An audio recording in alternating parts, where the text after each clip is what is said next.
YouTube. This is your old pal Nutty. I'm taking over the show today because I don't like Carrie and Mitch.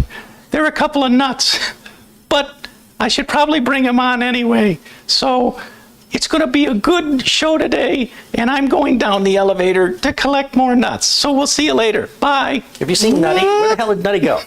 We're running late. We got to start the show. Oh, okay. We'll find Nutty. All right, later. Yeah, he went down in the elevator. So. Oh, that little stinker. Well, we'll see if he gets any birdseed later. Yeah. So. Hello, everybody. Welcome in. My name is Kerry Holzman. And Mitch Morrison. Mitch, the legend. Yeah. Would that be a foot? A leg end? Yeah. I mispronounced it.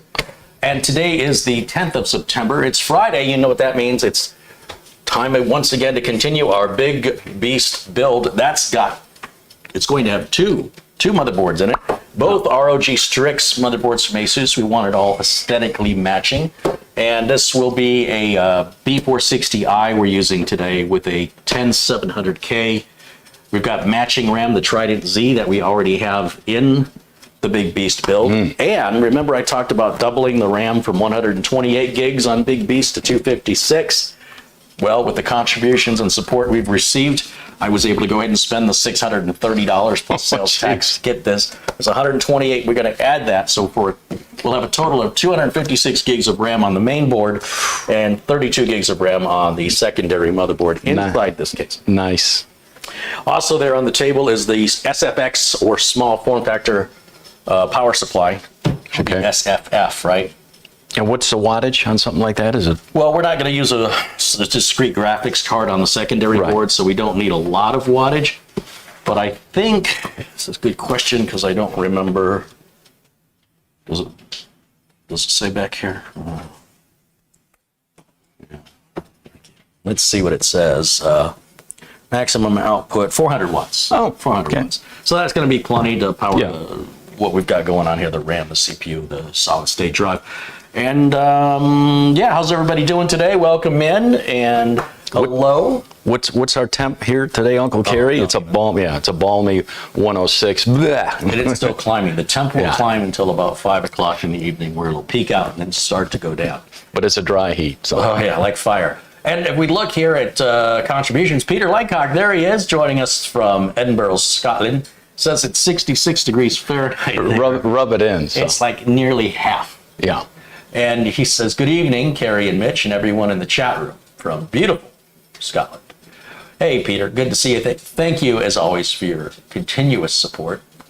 And what else do we have here? Rick Hubbard, joining us from London, we'll just say, contributes £5, another frequent contributor and proud member of our community. Thank you, Rick, as always. There's Michael Dane in the chat room. The man. Michael Dane's the man. Hey, I'm looking a little washed out. Did you forget to turn on the movie lights, or at least one light? Oh, you're right, I did. Yeah, so I'm looking a little like I got pool room pallor without a tan, which is true. I do, because I never go out. I never go out during the day. Pool room pallor. Well, shout for Aziz. Is it that one or that one? That one or that one? Aziz, light. Oh, it takes some time. Is that better? Do you normally, is it that one or that one? I forget which one. You know, it depends on my mood. Okay. Where did Aziz go? Again, you ready? Yep. Aziz, light. There you go. Is that better? Yeah, I think. Jeez, those actors. Divas. This is my better side. Anyway. I'd show you my better side, but I'll stand on my head. Okay. So... Yes, he's boasting again. All right. Got it, flaunt it. That's all I'm saying. So anyway, where was I? I was saying hello before I was so rudely interrupted by the light man. Red Sutterman says hello. There's Luke Greeny. I'm sure Luke is anxious to go. Oh yeah. With I guess the hostages were set free. Yeah. And Monday, you think he'll get it? I can't remember what the track. You shipped it out Tuesday. So I think it's going to be Tuesday.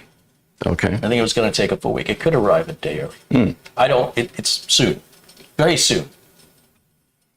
And there's Darren Gilholm and Sarge Tech, Thomas Backenstow joins us. You know, we built a couple machines.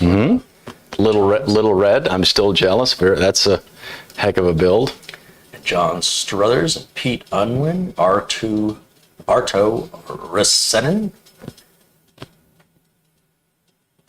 Greetings, Carrie the Teach and Mitch the Legend. Michael Dane.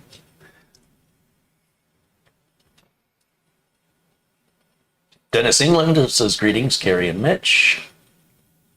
Tim Too Much says hello. Patrick Rousseau says hello from Syracuse, New York. Planet Cryos contributes $2. Hey, Carrie and Mitch, he says. I know that dude. All right. Crystal Robinson says hello from Austin, where it's 96 degrees. Hillard Bishop said, here's wishing everyone a blessed Friday. And Mike McRae with a £4.49 contribution. Thank you, Mike. Yeah, it is Friday. Yep. And that only can mean one thing. It's time for a live build. Am I going to be able to use our nice suction cup technique to put that chip on? So my hands won't shake. Sure. Yeah, I get lots of them. Yeah. LRCX, that's Larry, the one on a computer I just shipped yesterday. He'll get his on Tuesday as well. But that's because of the distance. It's a lot closer. Yeah. Welcome in, Larry. Ken Stout says... You're going to love the machine, so... Peter now says the temperature in Edinburgh is 64. So it dropped. Ugh. Now I know why they say that. Yeah. Yeah. All right. And the Greenia says it was supposed to be Tuesday, but FedEx says it's going to be delayed until Wednesday. Yeah. They're really busy. I mean, everybody's shipping. Just imagine if I wait till after Thanksgiving to do any shipping. Yeah. It would be 2022 before he got it. It would probably arrive crushed. So no, it's fine if it's a day off. Sometimes they're a day early. Yeah. What's important is that it arrives safe and undamaged. And if it means an extra day, trust me, it's worth it. You might spend an extra day having to fix it. Ideally, it'll arrive as intended. You take it out of the box and use it immediately with no further delays. Let's see what else. Dom Parada says hello, and Mortmont saying hello. Hey guys, welcome in everybody. We've got about 200 people in the chat right now. It's a good way to start the show after just, about 7 minutes? We're not even 10 minutes into it. Yeah, after Nutty stole the show, the intro, okay. Yeah, we're going to put a collar on that. Yeah, he runs around. He runs around a lot. No. He's going to get stepped on. Yeah. And not on accident. Right. Oh, did I say that on camera? We'll put him in the swimming pool, see if he swims. Got sharp nails. Yeah, so. All right, but Mike Perodin says hello. Rick Lakes joins. Hello, Rick. Wilhelm Gordon says hello. Stepej says hello from Slovenia with a temperature of 55 degrees Fahrenheit. Be nice to be in Slovenia right about now. Yeah. That's light jacket weather there. Greg M said he received no notifications. If you go to YouTube search and type in how to receive notifications, there's probably about 200-300 videos that tell you how to turn them on because YouTube keeps changing it. So just look for the latest video on that and follow those steps. Michael Dane, does everybody know tomorrow's the 20th anniversary of 9/11/2001? And please remember the World Trade Center and all of the people that were lost. Apparently more people have been lost as a result of the World Trade Center effect than the people in the World Trade Center. In other words, people that got cancer and things like that from, the asbestos that was in the building. So not the rescuers. What's the word for that? The responding. First responders. First responders. Yeah. It's just horrible. So yes. Tomorrow. Certainly a day for just a thought and a gratitude for where we are today and progress that we've made since then to ensure it doesn't happen again. And of course, let's say hello to Matt Power and Dennis Paulson, who contributes $5. It says, Happy Friday from Michigan. It will be a Happy Friday from Michigan in about 2 weeks. For me, anyway. Yeah. Hello. And CFWW at $10 says, wishing you all the best. Right on. Well, thank you. Appreciate that very much. Thanks for supporting the channel. So, at some point, we're going to have to put that RAM in the big beast, but I don't want to lift that thing up right now. DJ Lion with 20 Australian dollars says, in my profile picture is one of your mascots. DJ Lion joined us late last year. I will show you our other mascot when I finish building my computer from Channel Zero and Mega Jesse G in Australia. Thank you both. Hey, check out their channel, folks, and go subscribe to them. Show them a little love, and we'll make sure they get part of our Blue Man crew here. I guess it's not necessarily a man crew. Blue human crew? Blue crew. Blue crew. Blues Cruise. Yeah. All right, and what am I looking at?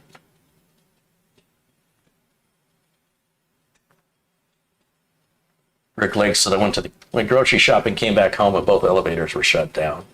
Oh. Had to take the stairs up to the 6th floor 3 times. It's good for the cardiovascular system. Yeah. Gets the pump, the old And then ticker you'll get working. to haul all the trash back down that he just brought up. That'll eventually be emptied boxes and wrappers. It's a complete cycle of exercise. So the motherboard we used over on the Big Beast build was this, let me grab the box. Just set this over here for a moment because I don't have any place to put it. These are just some parts that we haven't gotten to putting back in. But you'll see the packaging that's done on this box. I want you to pay particular attention to that. Because I want a matching motherboard, right?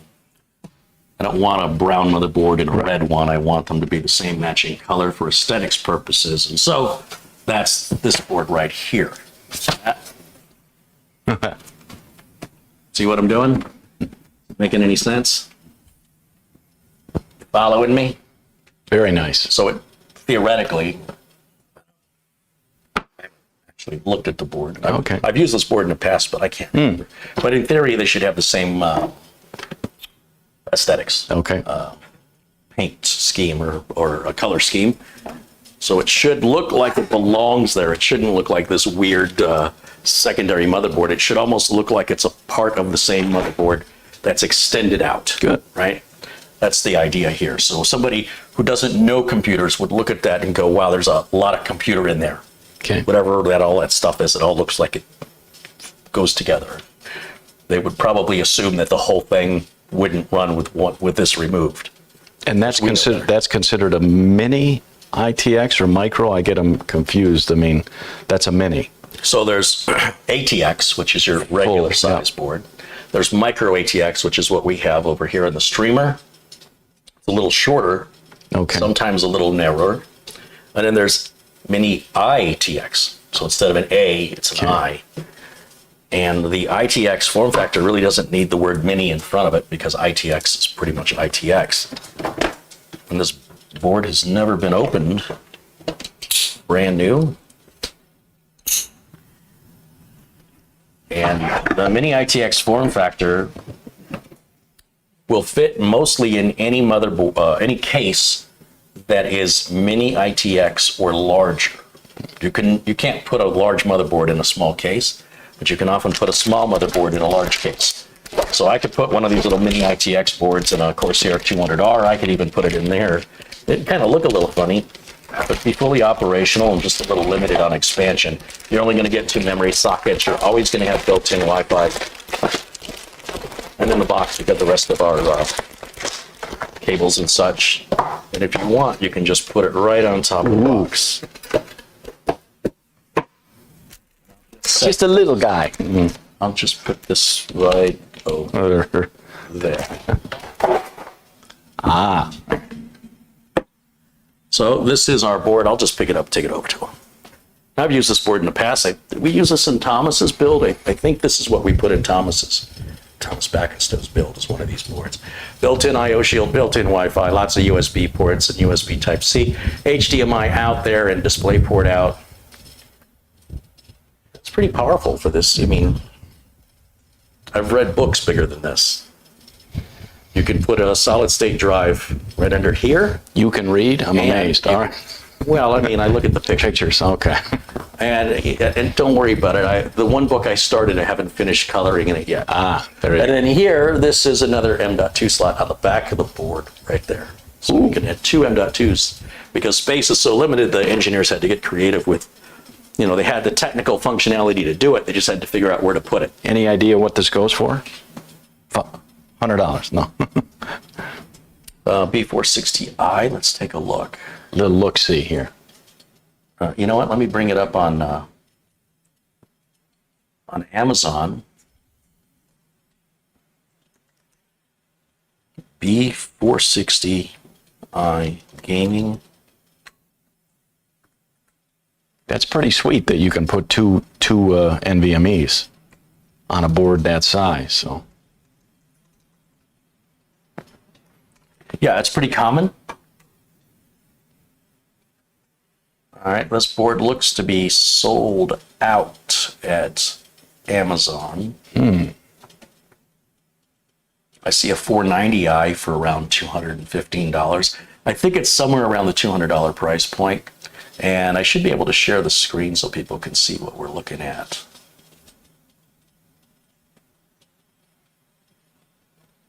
Yeah.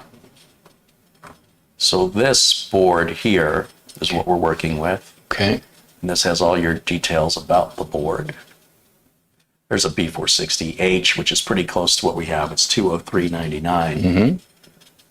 There's our back I/O, and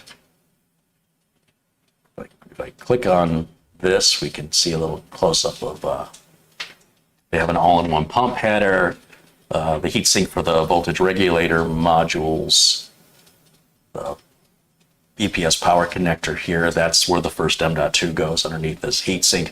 These heatsinks on M.2s are pretty useless. They're really just there for aesthetic purposes. And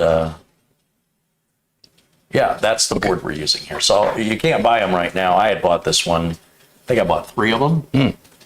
And this is the third of 3. I don't have any more left. And it's been sitting around here for a few months. Finally getting a chance to use it. And it just worked out by pure coincidence. I went online to look for a motherboard that was gonna, match what we had. And I was kind of looking through my options, and I thought, that looks familiar. And sure enough, in my inventory, this was sitting there the whole time. And we've got all the parts but storage. What are we going to use for storage? Well, that's a good question, because this is not going to be a main motherboard. It's going to be a secondary system. Oftentimes the secondary system is what's used for streaming, and then the main system is used for the gaming. Although I have no doubt the main system we're building would do both with ease. It's certainly not as like, they have 2 boards. So, I really don't even need an i7 in there. Even an i5 would have been fine. But for storage, You got an Intel, maybe?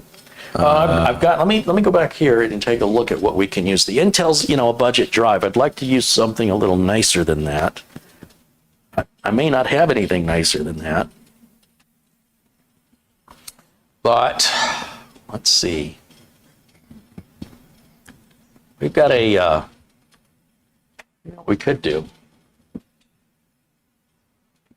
I wonder if we could use this. 1 terabyte. Is that PCIe Gen 3 or Gen 4? I mean, it'll work either way. I just hate to waste a Gen 4 on something that isn't Gen 4, but Writing's too small for me. don't say. Made in Korea. Read speed 3,500 megabytes per second. That's got to be Gen 3 then. So Samsung SSD 980. 1 terabyte. 1 terabyte of storage. Let's see how much this sells for. Okay. Back over to Amazon. Take a look. Samsung 980, 1 terabyte. There it is for $129.99, and then we'll pull that up so everybody can see it on the screen. There we go. And I think I paid $100 for these. They were like $98 on sale. I bought 2 of them. We've used one. I had this one left. Okay. And 1 terabyte is way more than we need, but everything on the system. Right. That's our theme. Yeah. Way more than we need is our theme. Of As our- long as it looks good. On our BBB, big build, Big beast build. big beast. Scrolling through the specifications here, reviews. 90%. Those are amazing read numbers. Like on the Intel, you'd get about half of that. So fast.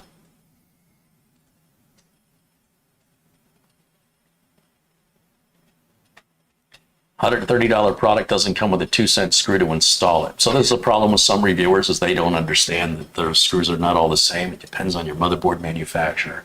And the screws have to come from the motherboard manufacturer for that reason. The SSD manufacturer has no idea what you're putting it in. So this is ignorance on display. Rather than asking why it doesn't come with a screw, they've made an accusation and demonized them for it, as though their ignorance is that they thought the company was trying to save a fraction of a penny. Right.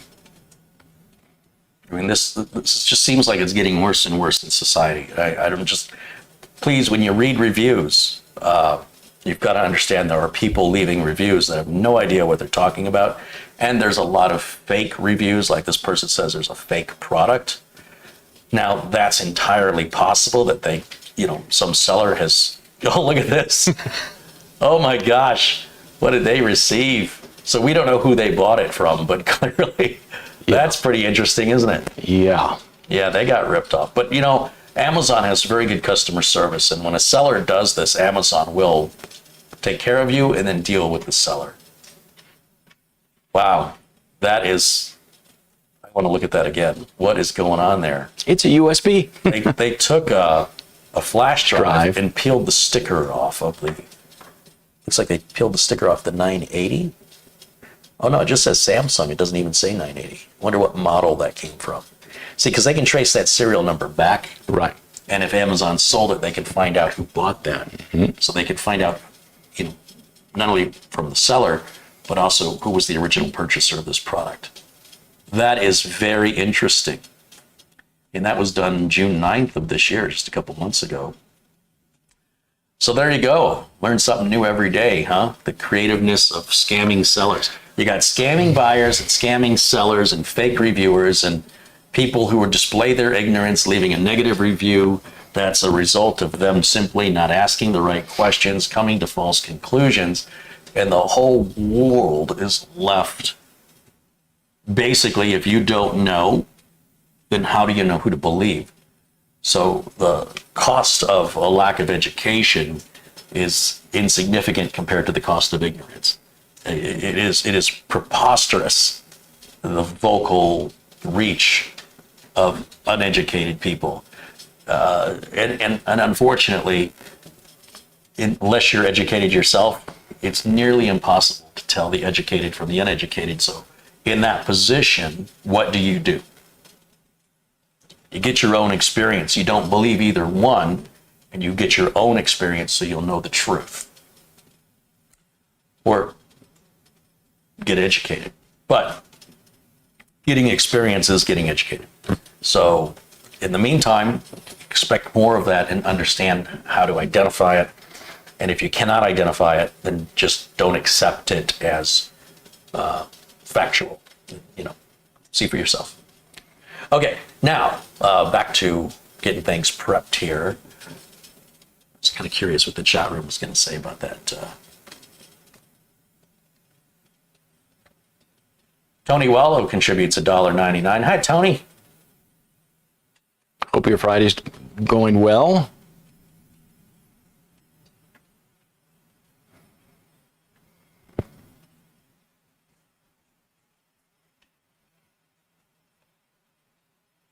Will you create an optimizer for Windows 11? Windows 11 is just Windows 10. A different optimizer doesn't have to be made. They just changed the name and they changed the interface. Nothing else changed as far as any productivity goes. Maybe for gaming, there's some slight improvements, But to the best of my knowledge, Windows 11 is Windows 10, just with a few little Dressings. Yeah, it's like it's like you got a car, and like Ford had the Taurus, and the Taurus wasn't selling well, so they came out with the Ford 500, which was the Ford Taurus, but they took the Taurus name off and they put the 500 on, and they put a couple of features on the car that the Taurus didn't have. It didn't sell very well. And so to fix that, they brought the Taurus name back. It's interesting, right? It's sort of like, I have this crap product and nobody's buying my crap. Maybe the problem is I'm calling it crap. What if I call it gold? Well, it's still not selling. I just don't understand why. Well, it might be the product itself. So rather than improve the product and enhance the product, what they're deciding to do is play games with marketing names in an effect to create the illusion of value by or renewal or refreshing that by continually updating Windows 10, it just feels like it's still the same old Windows 10. This is a psychological game played by marketing companies that in reality is nothing more than a name change with a standard Windows 10 update that would have come along anyway. So no, the optimizer will not need to be updated.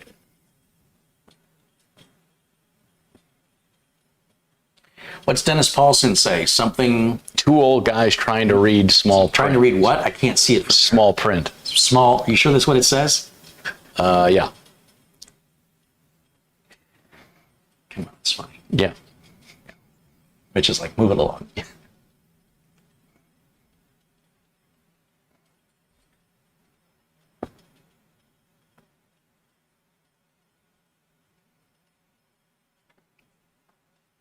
Patrick Grusa says, I used these drives before. My only issue is that I had to use Windows NVMe driver because Samsung doesn't have one yet. What's he talking about? Do you have any idea what he's talking about? I don't know what he's talking about. I've never loaded a Samsung drive without a Samsung driver ever in my life. Not an NVMe drive. Never. I've demonstrated it here 20 times, minimum 20 times. Look, let me show you something, Patrick. Let's go over to screen grab the window capture here. Go back to that Amazon page. We'll just go up here. Pay attention. Samsung.com/Samsung SSD, right? Then it's going to take you to their consumer page with tools and software. I'll click on that. And what does this say, right? Software. What does this say? Can anybody tell me what this says? Anybody? Samsung NVMe driver. But it certainly appears that Samsung has an NVMe driver. So remember, but people, rather than ask questions, they make false assertions based on no evidence instead of saying, do you know if Samsung has an NVMe driver? Because I've never been able to find one. That would be a much better approach than making a bold statement based on a lack of information that's not factually based and misleads people who don't know any better, who might trust you. Then they think what you said is true. Then they propagate that to other people. Then I have to keep repeating myself over and over and over and over and over again. And it kind of drives me a little crazy. But, no offense to Patrick Grusa, he's a great guy. I'm surprised that he would say that. Unless there's some other form that a point he's trying to make that I'm not getting, I always use the NVMe driver for Samsung NVMe drives. Always. Okay. Now, I can't tell you what improvements it makes, right, but I feel it's necessary. It's there for a reason. They've paid a developer to create it, Samsung has, and they make it available for free, so there must be a reason for it. And I don't have to know what it is to understand that I've paid for it. It has some value. And let's see what we got here.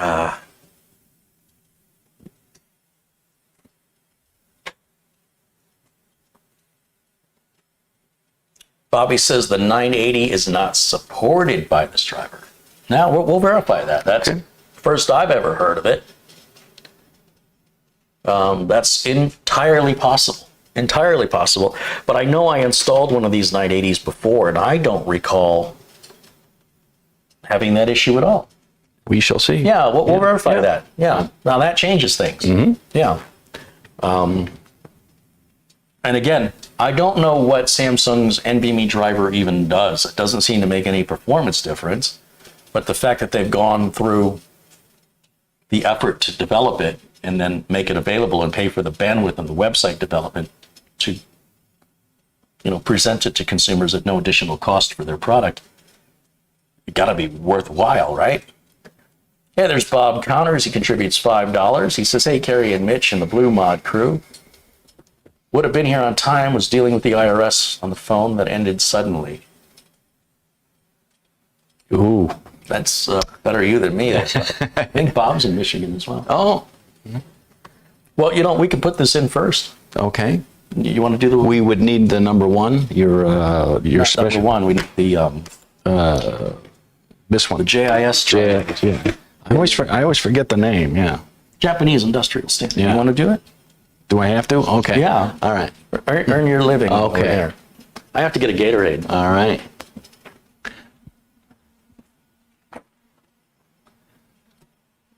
This cover, Yeah, I'm trying to remember on that 980 that I installed last time. Nothing's sticking in my memory about the NVMe driver. So I'm not saying that that's right or wrong, but I am exhibiting exactly what I'm suggesting people should do. If you get information that doesn't sound right, don't accept it as truth until you have a personal experience with it. And then I'm going to share my personal experience with you on screen, and we're going to find out together. just a little guy. Oh, yeah, that's all. It doesn't even need that. Yeah. Thermal tape there.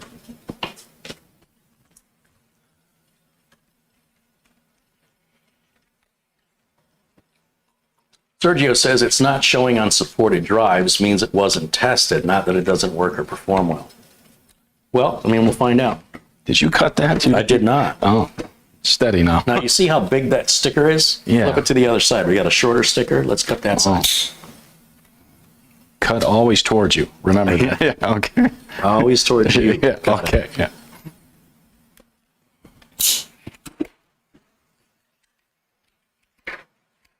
Yeah, sometimes they don't update compatibility lists on websites because you have to pay a developer to do that. And it's not the highest on the priority list for a lot of companies. That doesn't mean it's not compatible or that it doesn't work.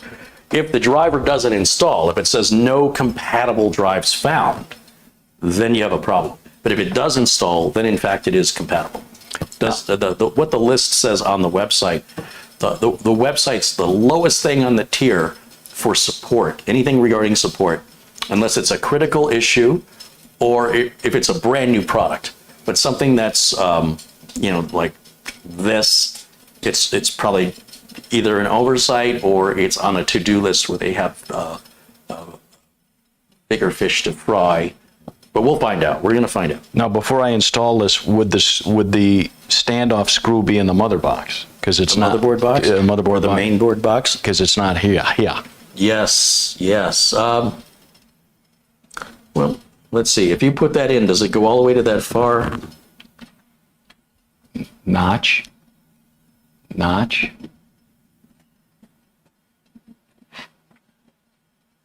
Kind of wiggle it when you push it. Goes to the far one. Okay, and then this doesn't screw down in that far one, does it? No, it's got No. a hole in the Right. middle and a hole on the bottom left. So yes, in the motherboard box, we should have a little baggie that will have a standoff in it. That's just thinking ahead.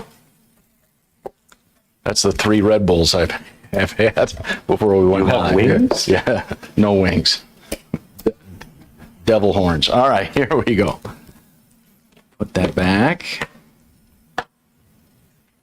So this, the fact that ASUS does this really bothers me. It bothers me for environmental reasons. It bothers me for labor reasons, but there's a small little standoff and screw for each M.2 slot. So there's 2 separate bags. They couldn't even put them both in one bag, or they couldn't even pre-attach them to the motherboard so you wouldn't have to worry about losing them. Here's an interesting fact. If you send this motherboard back to ASUS for warranty and you fail to take these out, you will not get them back. Right. ASUS says, don't send us any accessories with your motherboard. ASUS thinks this is an accessory. Gigabyte says this is a part of the motherboard. Okay. Confused? Who's right, who's wrong? And it's amazing how frustrating it can be to have gone through the process of RMAing your motherboard, mailing it in, waiting a couple weeks, you're excited, you got your new one back, you want to put your system back together, or you're a technician and you tell your customer, I'll have it ready on Wednesday, and you go to put it all back together and you no longer have a standoff or screw for the M.2. You have to reach back out to ASUS, say, these screws, as previously mentioned, are not all the same. I need the ones that go to this board. You guys did not return mine. They will say, well, technically we didn't have to return it because you weren't supposed to send it. You say, well, that's all well and good, but I need them now. And then, of course, then you get them in the mail. But we won't need the standoff. It looks to me like we just need the screw. No, we're going to need to stand up. It sure does look to me like it's laying like this.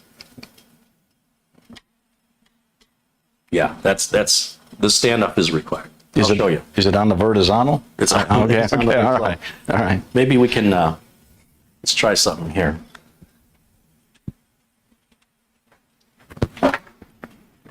Let's see if we can get the close-up camera running. Because I say you're incorrect. What do you think of that? Well, I mean, good for you for standing up for something when you're wrong. I think it's wonderful. Okay. You know, the only way we know if we're right or we're wrong is to take a stand. And people today, so many people today are afraid to take a stand. They have no opinion at all. So let's see if we can go to the wireless camera. It's initializing, says it's linking. And in just a minute, come on now, link up. It's almost there. Hey, there we are. All right, let's see if this works. So what we want to do is take that NVMe drive, just pull it out. Like I said, just give it a, when you install or remove an NVMe, just go like this. See me, a gentle left and right? Well, I'm pulling. And I will do the same thing when I install it. Okay. You don't want to just jab it in there. And then the standoff Goes here. Okay. we'll put that in there like this. Usually try to start that with my fingers. And then secure that. We need the 5mm socket I use for motherboard standoffs to be the same size.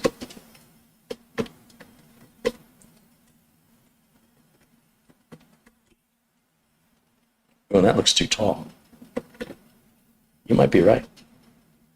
Indubitably. All right. Or you might be wrong. Let's take another look at it with the standoff in place. So again, when I put this in, I line it up first, make sure the notch is lined up. Then as see how I wiggle it as I push it? Okay. Then it falls in there gently. That looks straight to me now. Okay. It's hard to see it on the camera. Does it look like it's going up?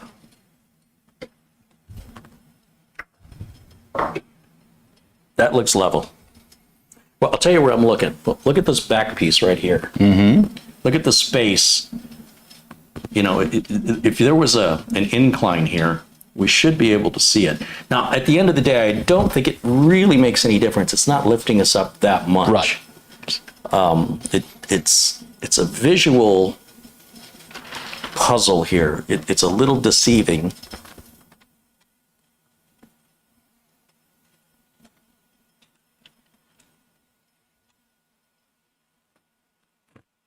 Oh, that's a tough one.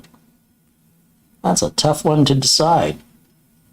I don't like it. I don't like it either. I don't. Somehow it just seems like it's a little too tall. I wonder if it's meant. for the other NVMe on the other side. Yeah, but why would they give us two? Two. See, that doesn't make sense either. And this feels like it's too low to me. But let's take a look at it one more time the other way, and we'll just. Either way isn't going to prevent it from working. It's going to be as functional in performance and reliability. This is an aesthetic thing. It's just about looks. Just put that back in there. Again, I kind of give it a wiggle and a push. And that feels like it's going too down now. It's definitely going like this. that I can see. Yeah. Yep. So on one way it's going down, on one way it's going up. Kind of feel like it needs to be right about there. There. I agree, yeah. Interesting. Well, then the standoff it is. I think the reason they included two standoffs and two screws is they're intended to be used. Okay. Is there's no other place for the standoff to go. Mm-hmm. I don't think these come out.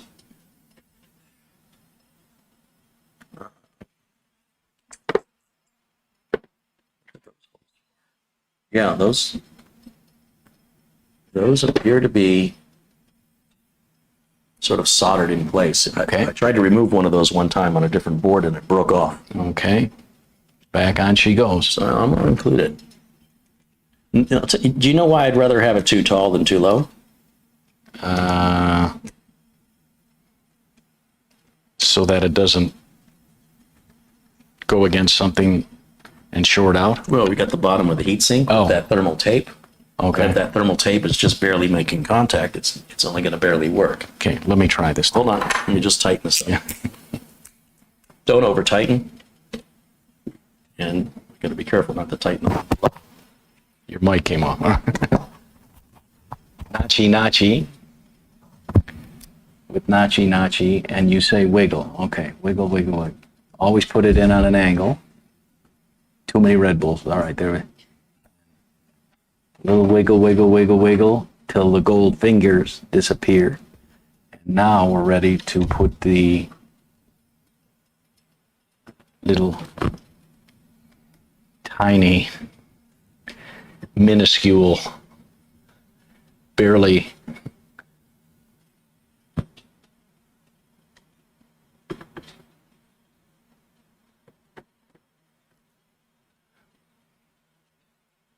now you know why I dropped out of med school. Okay, here we second try. Good enough. Don't over tighten, just till it stops. Right about there. Beautiful. Yeah, and the sticker here is kind of lifting up. Oh, it's not lifting up. There's a chip under there. I noticed that too. Yeah. Yeah, I thought it was just coming unstuck. Got a hump. And it's not even Wednesday. All right, okay. Yeah, that's it. Okay. Yeah, that's interesting. Very interesting. They're asking if the standoff in the other bag is the same. It's the same part number on both bags. It's always been that way. We can verify it real quick. If we look back in the motherboard box and pull the other standoff back out, you'll see that the bags have part numbers, right? Let's see if the part numbers are the same. You know what? The part numbers are not the same. We could have actually a shorter standoff in this bag. What do you know? Huh. Yeah, I would have bet anything. If that's happened to me before, I've never Okay. noticed it before. Folks, that's why you love it unscripted. Okay. Well, and that's why we love the chat room, Yeah. to bring that to my attention. I honestly thought these part numbers were exactly identical. They're clearly not identical in the shorter standoff here. Let's pull this off and let's put Okay. these standoffs side by side. The screws should be, even the screw is different, Mitch. Well, now I'm quite confused. See this? This is even an expert is wrong. He's talking about me. All right. So, The wrong part. yeah, okay. And then if we open this up and we're going to dump this one out towards the front of the camera here. Look at the size of this screw. Hold on, let me just tilt it this way so you can see it.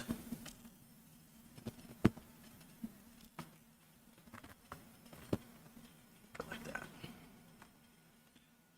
The people that think these are normal size screws are probably the people that serving sizes are made for. Serving size, 2 cookies. What are you? Nobody eats 2 cookies. Now you want to take that off.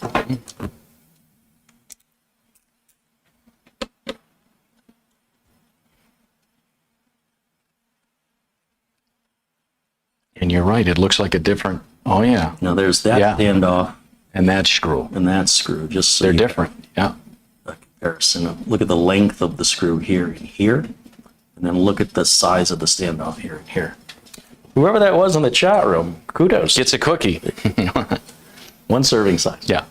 So you're saying do this one, because we did this one. Yeah, let's take this out of the equation, Equation. and I'm going to screw the little screw into the standoff so we don't lose them. We can keep Okay. them together.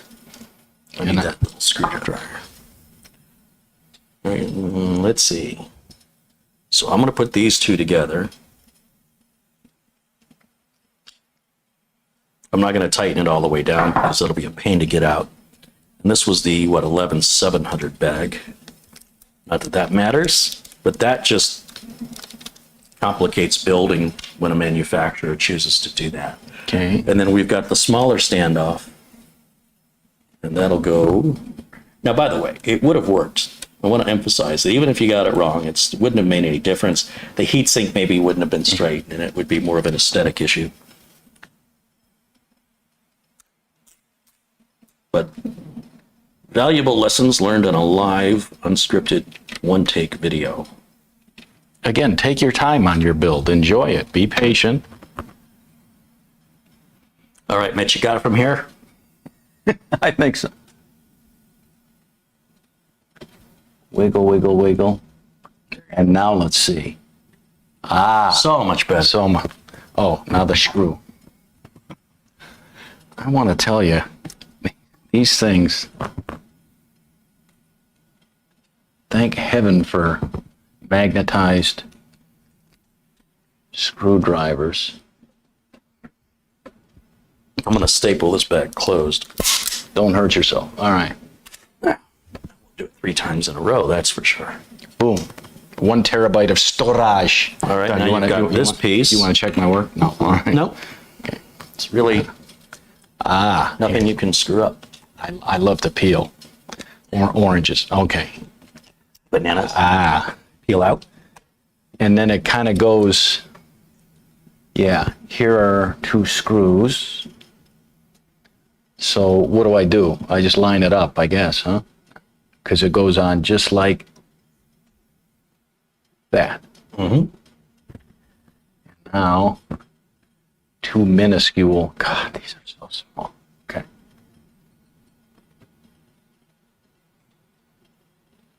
Am I lined up? I can't even see. I'll know in a second. Feels like it. Just like the game Operation. Okay. With the funny bone.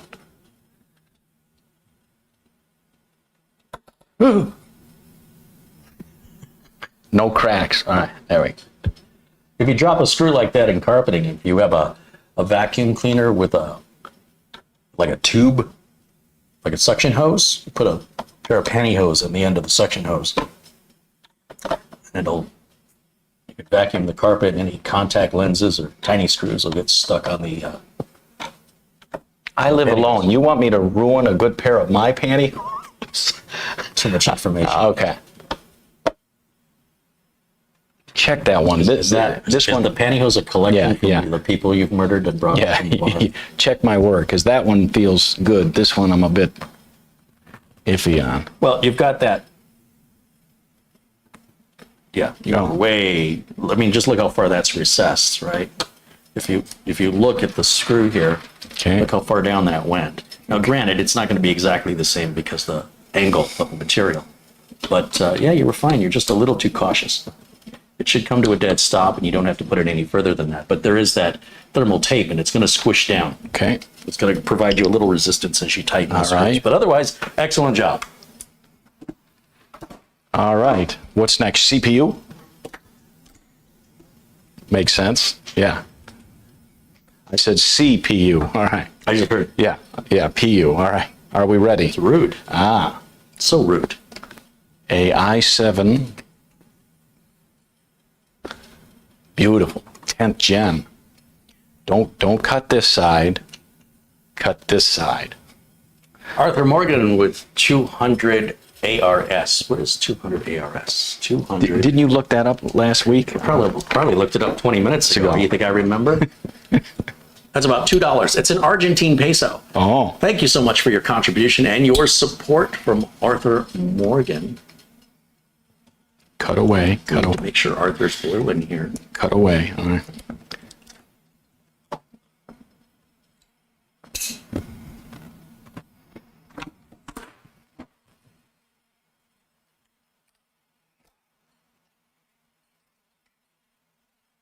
Any idea what this goes for? I'm just curious on prices. I don't know why. 10700.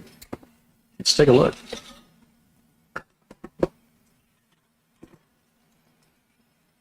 You know, when you're budgeting your build, you kind of look at prices and Not go, on this is- build, you don't. No, not on the big beast build. That's about $290, right? Now, Amazon, $290. That's fair.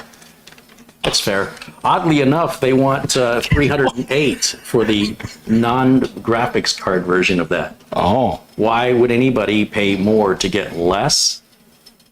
That's really strange. Let me show people here. This is, open that before. hold on a minute. There's the page I wanted to show everybody. Okay. See that the F means there's no graphics chip on the processor. Gotcha. So this should be about $30 less than this one. So if this is $289, this one should be like $259. I don't know why anybody would buy that is beyond my imagination. By the way, I've got a couple of the other ones you want to buy them. No. It's great if you have a GPU. Yeah. Not so much. Keyword is there. Hey, open that, would you? Before you click back onto us so people don't think I'm a bonehead. All right. Listen, Don't say anything. All right, here we go. Well, I know it's cardboard, but I got the wing. Oh, there you go. Yeah, I got the one wingy. now do the other Open. side. Now lift it up. Ooh. He did it, ladies and gentlemen. I'm getting it. All right. Ah. Let me have you move over here and broadcast this way. I'm telling you, people are taking in account of inventory in the other room. 10th gen. Let me see if I can get without the, I need a manic here. All right. Well, that's good enough. Okay. So what we have to do, of course, with this, we're going to put gentle, put my hand here, but we're going to lower this a little bit and pull it out and then up, and that should raise up. Ooh, those delicate pins. No touchy. Okay, here's the real problem, trying to get this out of the package. Again, there's a little corner cutaway in that. Stop, slow down. Okay, Look at the top of the package here. Do you see a corner cutaway? this one. Yep. There you go. And then you'll see cutaways on each side of the CPU. Not here, but here. Ah, See? See? They thought about it. and now where's our little gold triangle? Yeah, on these mini ITX systems, it can be difficult to figure out the orientation of the chip. Is it right there? Yeah. Am I off? Yeah, there. Yeah, it's right there. Is it? Yeah.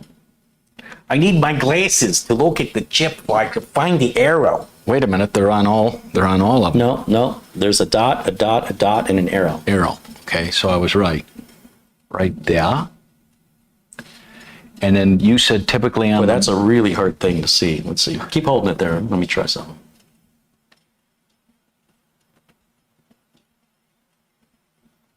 No, that's not an arrow. Let's go. Where did our arrow go? Focus. See how they put those little dots in the corners? Yeah. One of those little dots is an arrow. It is that corner. It's just kind of, camera's having a hard time here.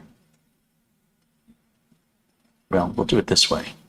There it is. Yeah, now you can see the arrow. That'll be on your bottom right for the viewers. And you'll see the two notches. Do you see these two notches? There's one right here, and there's one on the opposite side. On a 9th gen, those notches are up here. And that's why it won't fit into the wrong socket, even though the socket size, it measures the same diameters. But those notches, if you look in the socket, those notches are down here.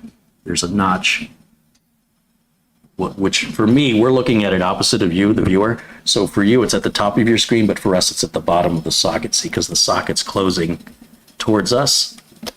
You see the little notch sticking out right there? Mm-hmm. There's definitely not one up there. If this was a socket 1151, that notch would be up here. So now if you want to, And then here's our little thingy right here, our indication where the chip, that's correct. they line up right there. But also if you want to, Mitch, you know, I've got these. Maybe you better put it. Let me show you what you can do. It makes this okay. real easy. If you're nervous about putting the CPU in, you can buy these little suction cups on Amazon. And if you hold the chip by its edges, just have a good grip on it. Yeah. Now just hold it by the suction cup. You better put it in. So you take it by the suction cup. We know that these little cutouts, see, I'm just looking at the cutouts. Okay. It's not going anywhere. And we'll just set it very gently. Lines up. And we're going to close the lid. So I need, in this case, I'm going to pop this little plastic lid off. Right? Because that covers the socket. We'll take that off. Make sure the lid is installed and locked down. And then just slide the suction cup off. Come on now. I'll tell you, easy peasy. Oh, this we're going to put in the motherboard box. This can That can go over there. I won't hit the cameraman. All right. Here. Whee! Okay. RAM, right? Wrong. No, right. Yeah. Sure, why not? Beautiful. Let's not get the glare on. Was it Trident something or other? ZZ. And this is 2 16 sticks for 32 gig of DDR4. Turn it around so they can see it. They can read it. What's the camera?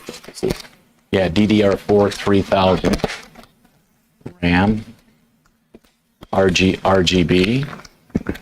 Let's get that bad boy open.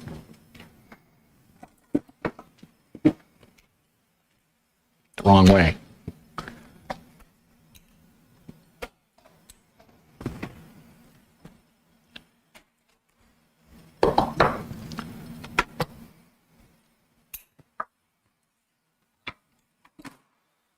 We'll put that in the mother box later. Ooh, I see a go faster sticker. Well, that's important. Yeah.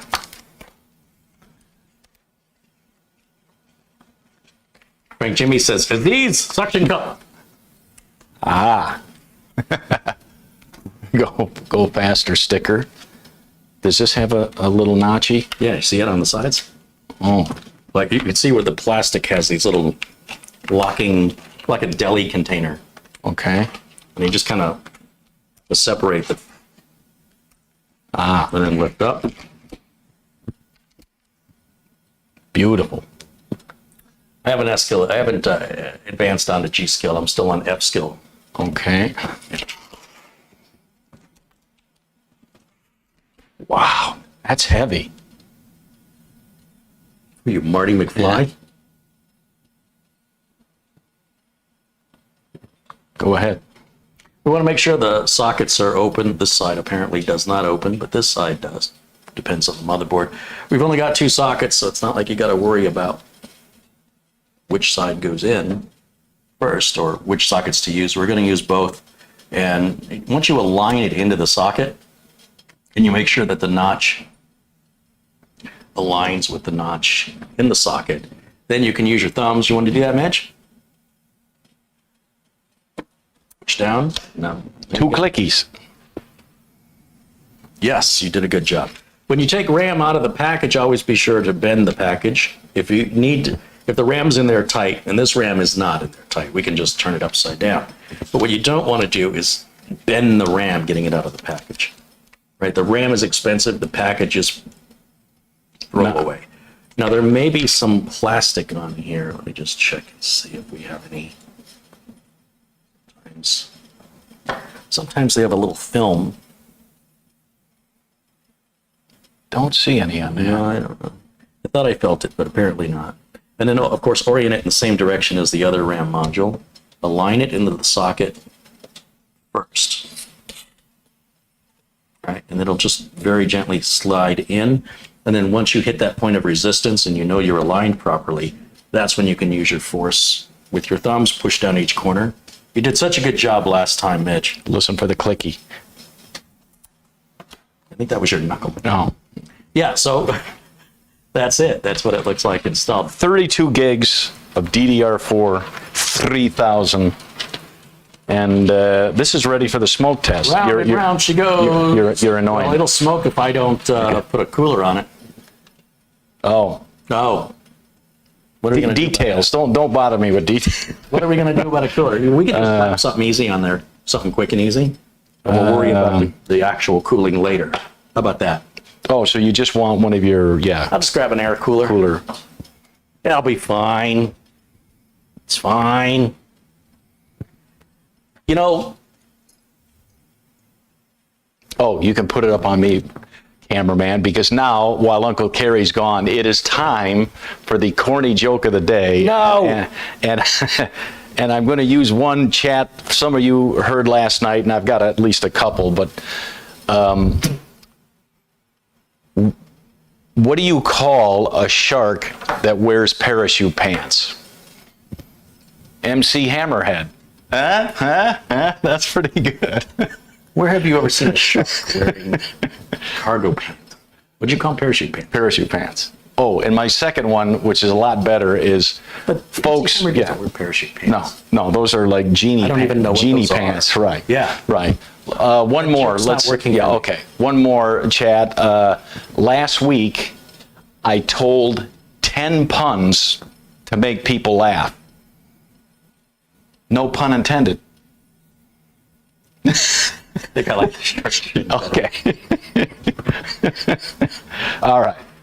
Boy, this is old. Is this kind of dusty? That's over 10 years old. That came with a $1,000 Core.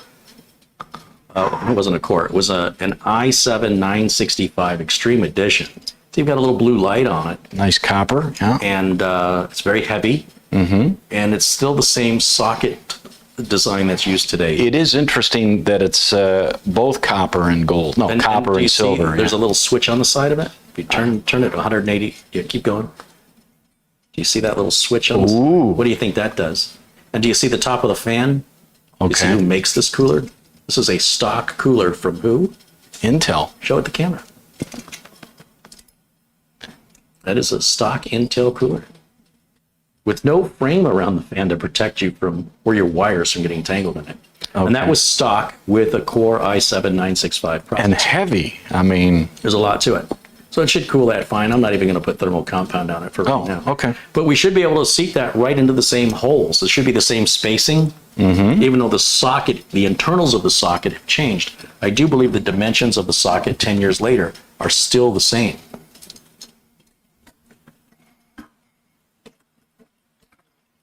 Ooh, that's a tight fit.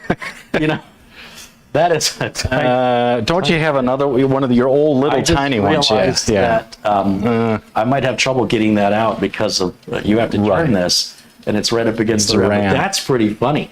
Look at the size difference of that cooler on that motherboard. Oh my goodness. Yeah. This might be a bit much. Yeah. So much. Yeah. Bad idea. Let me take it down a notch. Yeah. It would work. Might have to take a RAM module out to get Sorry, it out. Chad. I'm all out of jokes. You know, those two. So where is everybody watching from? Well, Carrie's back in inventory.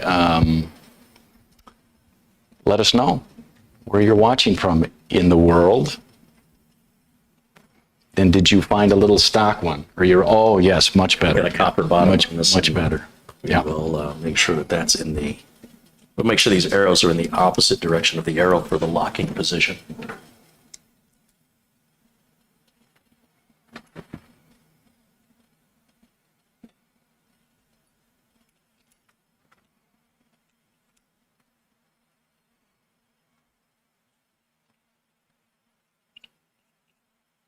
Okay.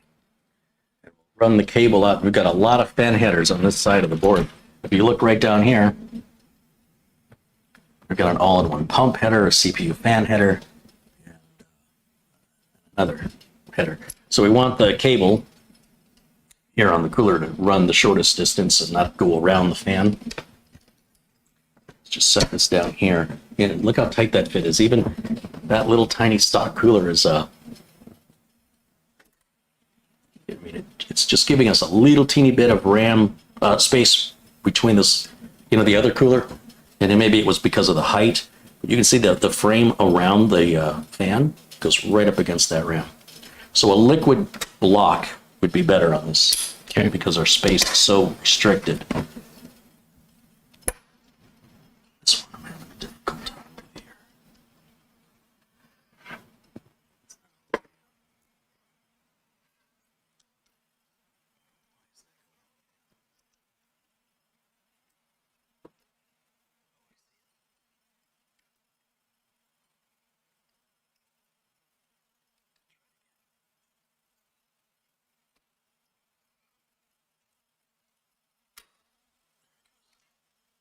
See all the alligator, the mouth of the alligator is through, and then the pin opens that mouth up so that it won't fall out.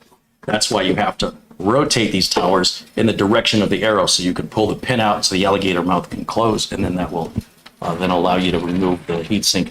But we're just going to put this on here temporarily. And it does say in very small letters down here, if you look on the circuit board and it's upside down for you, it says CPU fan. Well, I can't read it now, Mitch. Tilt it up just a little bit. It says chassis, CHA fan, then it says CPU fan, and then it says all-in-one pump.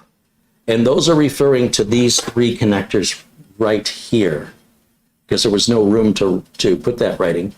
So CPU fan, or no, what was it? Chassis fan, CPU fan, which looks like it's a different color, and then pump power. The reason pump power is different is because it's always on 12 volts. It never varies, whereas a fan would speed up and slow down as required by the system temperature. A pump would be running full speed at all times. Now, there's often a BIOS setting where you can change that to run full speed at all times if you wanted to, but by giving you that extra header, that enables you to use this for another system fan that won't have to run full time all the time. It'd be noisy. Now we're ready for our power on self-test. We're going to have to grab a power supply. I've got a little low voltage one down there, like a 430. Do you see it down there? Yep. 430 watts for this should be plenty. I don't know that that's what I'll use in the... No. Well, we're using a 400 actually. Yep. You know what? Let's just use this one. This is the one we're going to be putting in anyway. Okay. Now, I bought this because it was cheap. It's a company I've never even heard of, Apevia. Okay. And, you know, Seasonic makes these, and this was like $40 or something. And I thought, do I really need to go high end on even the secondary board that I don't even know what I'm going to do with it? In the box, we've got the power cable, the mounting screws, and our small form factor power supply. And you can get an idea of comparison, exactly the size difference. Will you hand me that other power supply real quick? We'll put them side by side. Yeah, the fan is a lot smaller. Just set it in my hand. No, just set it straight. Thank you. The fan is a lot smaller. The height of the cooler of the power supply is much different. And it still has the same connectors in the back. They're just switch in the connector closer distance. And so when you're dealing with a much smaller case, oftentimes to get that case smaller, you have to have a smaller power supply to establish that footprint that you want to have.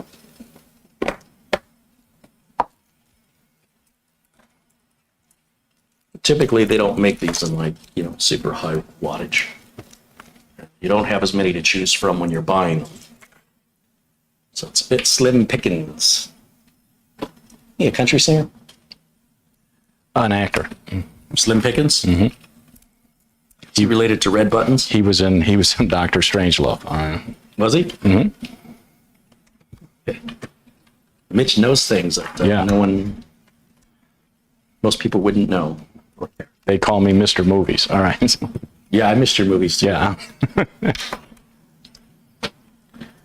Let's see.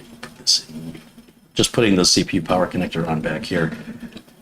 If I can get that aligned. Am I using the right connector? It's not even labeled. That looks like a video card connector. This is the one I want. That makes a difference. Well, now I know why this power supply is inexpensive.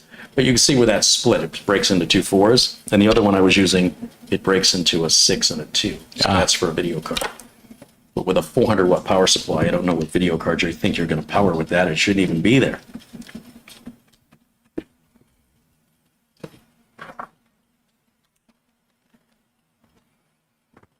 I didn't hear it click, but it's on there. Oh, it clicked. And if we turn it around, you guys can see it from your perspective.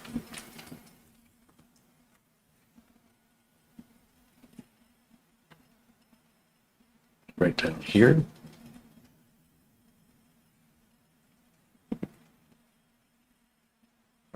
That's the connector I just put on. Okay, and then Now you're going to need the other keyboard and mouse, right? I will need a keyboard and mouse, and I'm going to need a power switch. I was looking to see if this had a built-in power switch.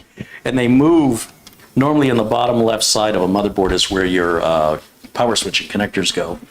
But on a mini ITX, it's usually by the large power connector, the big main motherboard power connector. Right here is going to be your hard drive LED, power switch, reset switch. So we're going to just grab a power switch here and we'll plug it in. It would be right. If they're in the same order, they're just they're located in a different spot of the board. That's all.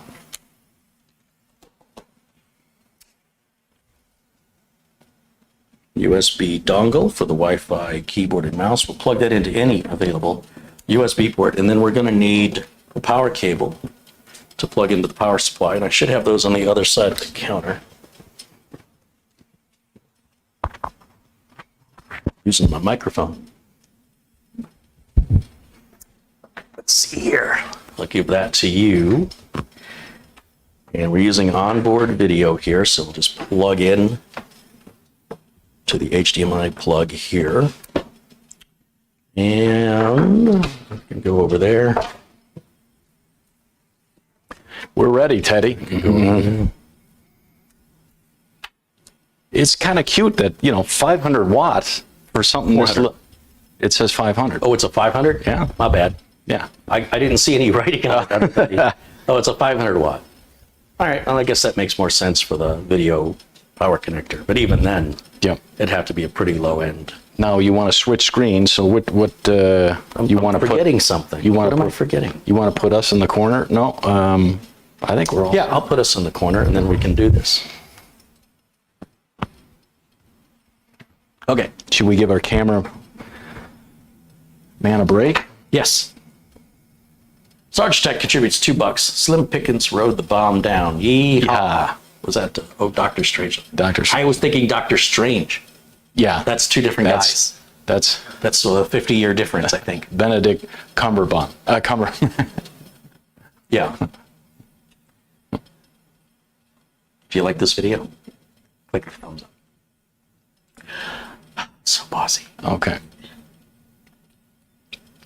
Okay. Let's see. Go ahead and step back a little more. Right about there should be good. Okay, you're clear. And we're on the main camera again, and we'll go to Put us in the corner. HDMI input. And Put us in the corner. I'm sure this BIOS Yeah. is probably way out of date on this board. So we'll check that first and foremost. You want to do the honors and flip the switch on the power supply to the on position and then hit the little power switch there and The doodad. Yeah. Just one little clicky. click, press and release. There we go. We've got the fan spin on Fan the cooler. spinach. On the cooler. And we'll give it a moment here. The Be RAM is lighting patient, up. yeah. You see the RAM light? Yeah. Ooh. Dead quiet, even though it's out of the box. The power supply fan is spinning. CPU fan spinning. And now we wait. Jay Choice says hello, Carrie, Mitch, and Mods.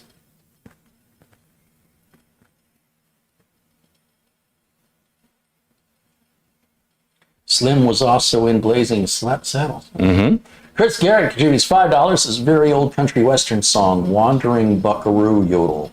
Rex Allen and Slim Pickens. I'll have to look that up. Well, this thing's taking a while, isn't it? Yeah. It's not good. Yeah.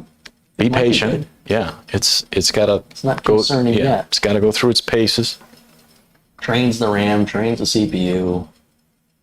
Give it a good 2 minutes if need be. After 2 minutes, if we're not getting anywhere, something's wrong. You put the CP in backwards. Not possible. The lid won't close. Oh yeah, that's right. With the two notches. Yeah. Mm-hmm. So we'll just keep watching. Don't panic. Relax. Take a deep cleansing breath. In and then out. Did I plug the other end of the cable into the capture card? Probably not. Oh yeah, it's in there. Yeah. Did I plug this cable in all the way? Feels right.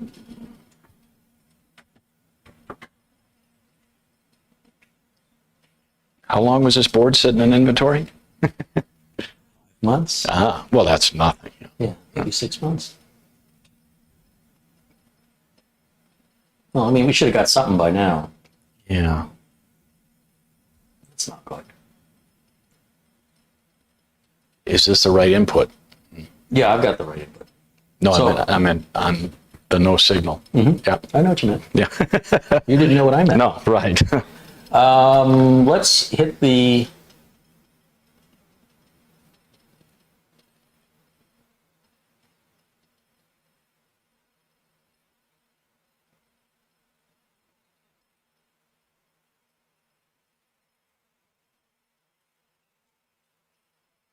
Sorry, I'm reading the chat. Got interrupted. I was reading the chat. Okay. I think... Yeah, hit the switch on the back of the power supply. And we'll just check a few real simple things first. This is a common... if you're going to have a first boot issue, the very first thing you want to do is don't overthink it. I'm going to unplug the power connector and then plug it back in. When things are loose, it's not enough to just wiggle them. You have to physically remove and then push them back down in. And I did hear the click. Yeah, I heard it that time too. Same with this main power connector. You know, it's possible it's just not in straight or firmly enough, and it's difficult with the RAM in the way to squeeze that in. Sort of, again, you'll notice I wiggle and pull. Everything that goes in with a friction fit requires a slight wiggle when inserting or removing. That one definitely clicked.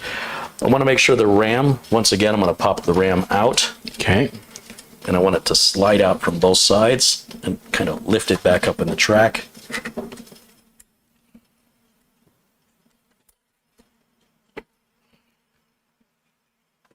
This is difficult.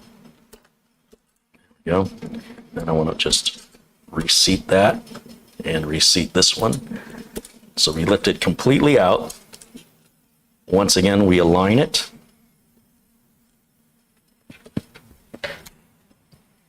It's a little dark. Thank you. We'll align that one, and we'll align this one before I push down. I'll do them both at the same time. Well, that's, you know, when they're both aligned, now I can down, down, down, down. I have no worry about the SSD being installed incorrectly. That's fine. Okay. I'm going to unplug the HDMI cable and plug it back in again just to make sure it's fully seated. Go ahead and flip the switch there for me. And then we'll go back with OBS to go ahead and turn it back on. Here we go. So that would be your first diagnostic step on a new build, or even on a repair that a customer brings you. You never know. Now, we do have the RAM lighting up and the fan spinning, and the power switch is responding. Look at that. Yeah. A lot of times people, they listen, It's I want broken, you to yeah. take this as a lesson. That you need to remain calm, and that whatever you're experiencing is probably no big deal. What the big deal is your attitude or your voluntary response to the situation. And sometimes the situation is not what you've made it in your creative, imaginative head. We go back to facts. Until we have the facts, we don't need to assume negative. It's not healthy, and it's going to reduce the amount of fun you have with your build. So if you're frustrated, walk away. Otherwise, just go, hey, this is an opportunity for me to learn. It was really no big deal for me to unseat that and reseat that. You've got a stopwatch. You can see how long that took. It's nothing to scream and rant and rave about, or, you know, throw something across the room. Now, after having done this, if it still wouldn't boot, we would continue our diagnostic from that point forward. But in most cases, in many cases, that's all it needed. So you're more likely to have that problem than any other problem. What's our BIOS? 0211. Oh, wrong one. Let's go over there. Is that keyboard on? Mm-hmm. F1. Was it 0211? Yeah, 0211 from 3/3/2020. So let's go to the ASUS website. So to do that, let me bring up.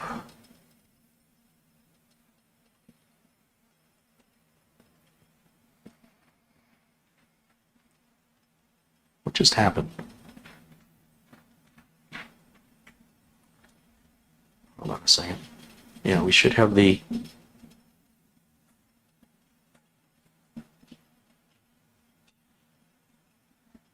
get the website up. And we'll go to, what is this, B460i Gaming Strix. And the first link down here should be from ASUS. I don't want the support up here. I want the support here on the product page. And then I want to look at the downloads, drivers and utilities. And then I want to look for BIOS. Let's see, Windows 10.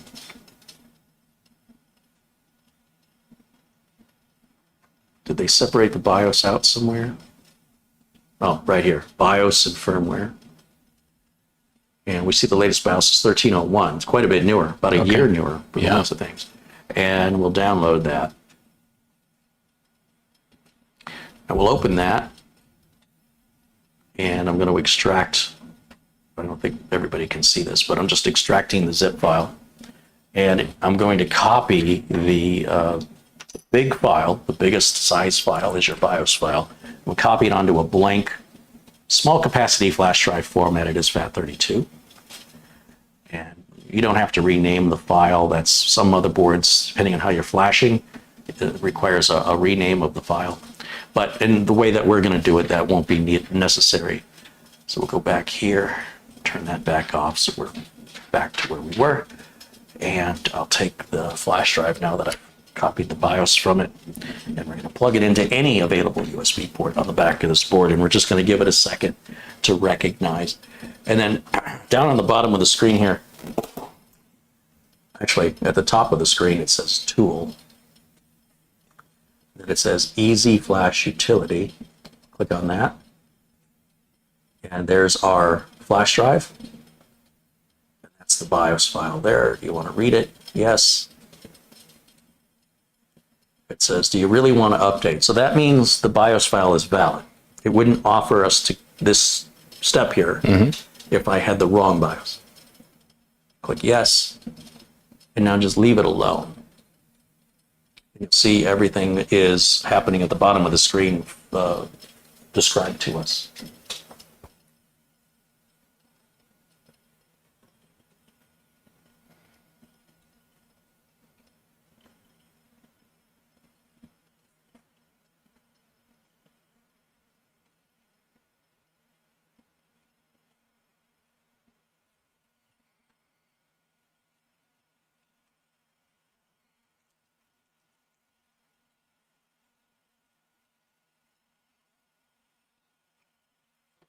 So Mitch.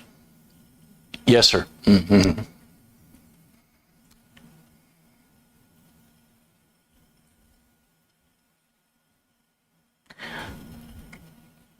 you know why nurses like red crayons? No. Because sometimes they have to draw blood. Wah, wah, wah. That's 0 for 1 for you. All right, next one. What is the most detail-oriented ocean? Don't know. The Pacific. I was going to say that. Yeah. Why was the color green notoriously single? Don't know. It was always so jaded. I didn't get that. It was always so jaded. So jaded. Ah, okay. Did you hear about the kidnapping at school?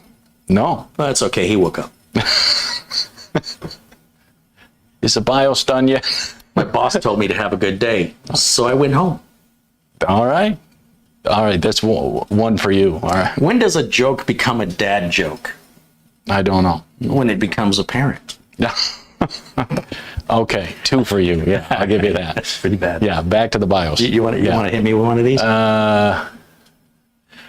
Why is Peter Pan always flying? Why is Peter Pan always flying? Because he never lands. Which state has the most streets? I don't know. Rhode Island. You know what? I used to hate facial hair, Okay. but it grew on me. Yeah, I'll give you that.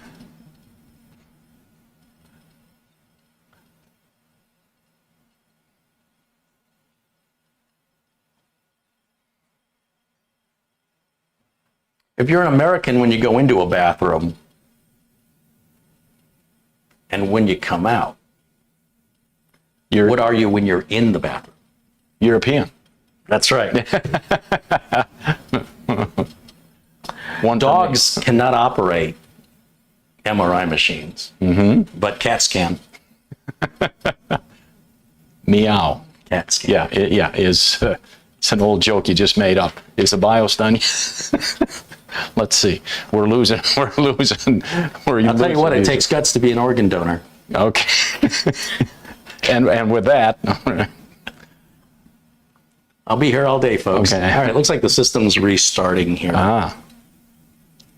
This is all normal. We're just trying to bide our time and leave the system alone and let it do what it needs to do to distract yourself, so you leave it alone. So now we should have the updated BIOS, yeah? yeah, 1301. It says 1301 right on the screen. there. We're going to run F1 and we're going to load BIOS default settings. And the way we're going to do that will probably require me to temporarily remove our camera 1 view here so we can see the whole screen. Okay. And right up here up at where it says exit, usually there's a load. Yeah, there it is. Load optimized defaults. We'll select that and click OK. And then we will save changes and reset and click OK. See, it's changing the trusted platform module that's built into the chip that everybody's whining and complaining about. Okay. It's already built into the chip, into the CPU. Turn that off. Now we'll restart the BIOS again.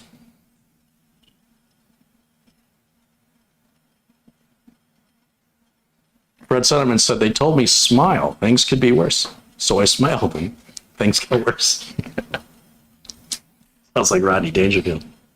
And it's safe to pull out your BIOS flash drive without any harm, right?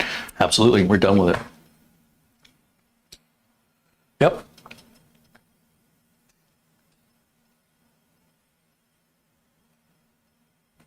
So now it's booted into the BIOS, Okay. which is fine. Yeah, we can grab the flash drive and, well, here, let me put it back on camera 1 so people can see us again. Yeah, we'll take out the flash drive. I always erase this off camera, so I'll have a blank flash drive for next time. I won't need that BIOS ever again. That's the last of these boards I have. And what I do need is a Windows 10 Pro installation media, which I have here. We'll plug it once again into any available USB port, and then just Control-Alt-Delete that bad boy, and it should automatically start to load off that flash drive. Then we can get Windows 10 installed. We'll go grab all of the updates, and we'll grab that Samsung NVMe driver and Samsung Magician and see if that all works. To answer our earlier question, Any idea, any thoughts on what CPU cooler you thinking radiator? It'll hold a second radiator. We got the leave big that one on. I mean, we put some thermal compound on it, leave it on there, keep it low profile. I don't want a tall cooler. It's going to block the light. Right. That may be ideal for what. Well, and you mentioned a tall one may get in the way of the graphics card too. Yes, yeah, tall like Mugen or something like that. And it's going to draw the eye. I want this to be more subtle. Yeah. You know, the 10th gen non-K version, like the 10700, comes with a cooler that's all black, but it's otherwise very similar to what we put on. Okay. You may have to go full screen. That's a little small. Do this real quick. They don't need to see us. Speak for yourself. Okay. Next.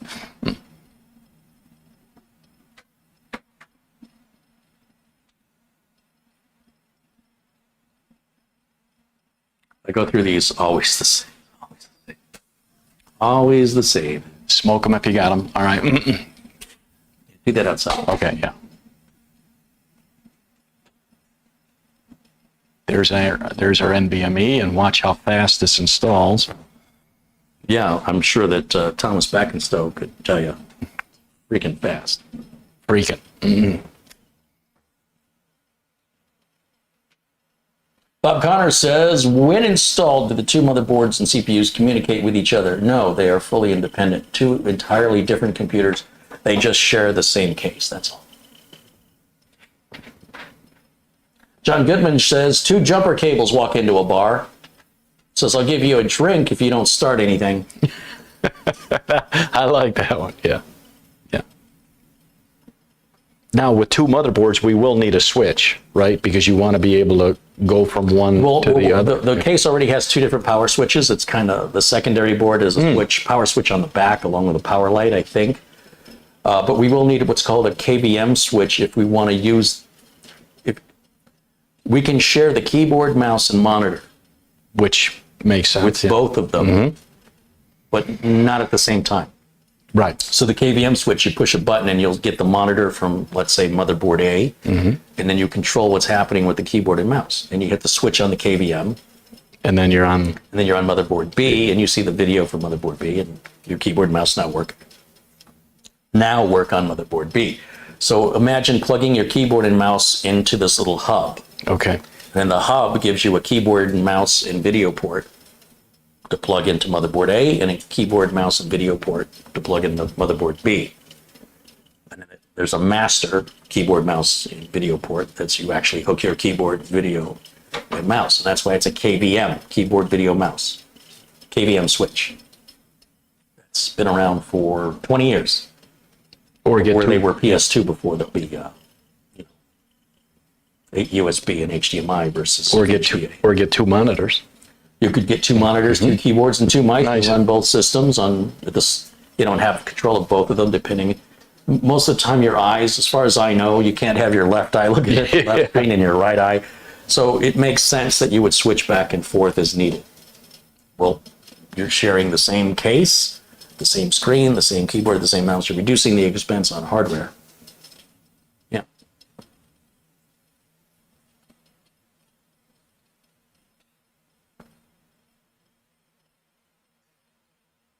"55 Staying Dude says, an escalator, it cannot break. It can only become stairs. That's true.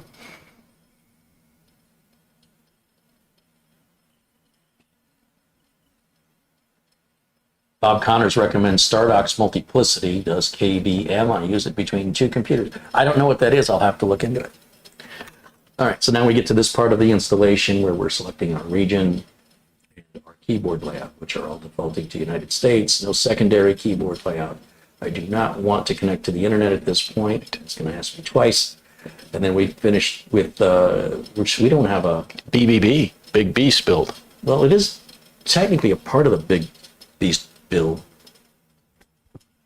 This will be Big Beast Baby. Okay. Hold on, I can't see the screen. I know I'm not typing that. I can feel the keys. They don't feel right.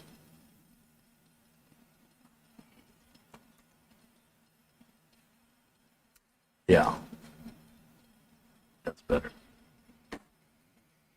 All nose except for location. What about my nose? Yeah. For you, that's schnoz, not nose. Okay. Not now. No Cortana. And boom. We're right there. I don't want to hear a boom. Okay. Shazam! Yeah, Shazam. Ta-da! I never saw that movie. Was that That's a any good good? movie. Was it serious? Yeah. I kind of went, eh. But if you... I liked it much better than based on your Wonder Woman. I okay. liked it better than... Hey, there's Marty with a $5 Hi, Marty. contribution. What was the other one that was horrible? But that Wonder Woman, 1984, was horrible.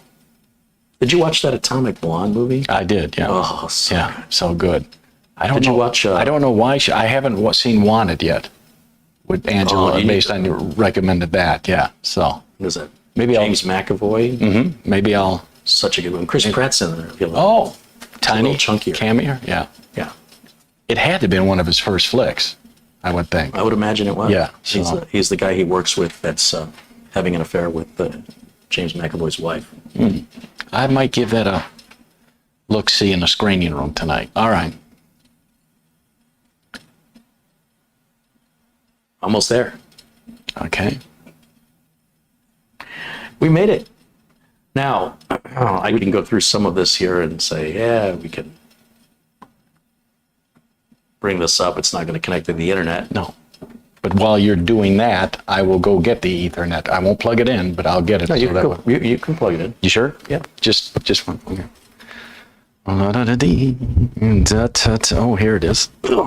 He's making an old man bend down. My lumbago. I'm done with the Windows 10 flash drive installation. And Mitch can go ahead and plug it into the internet. I think blowing on that's necessary. There you go.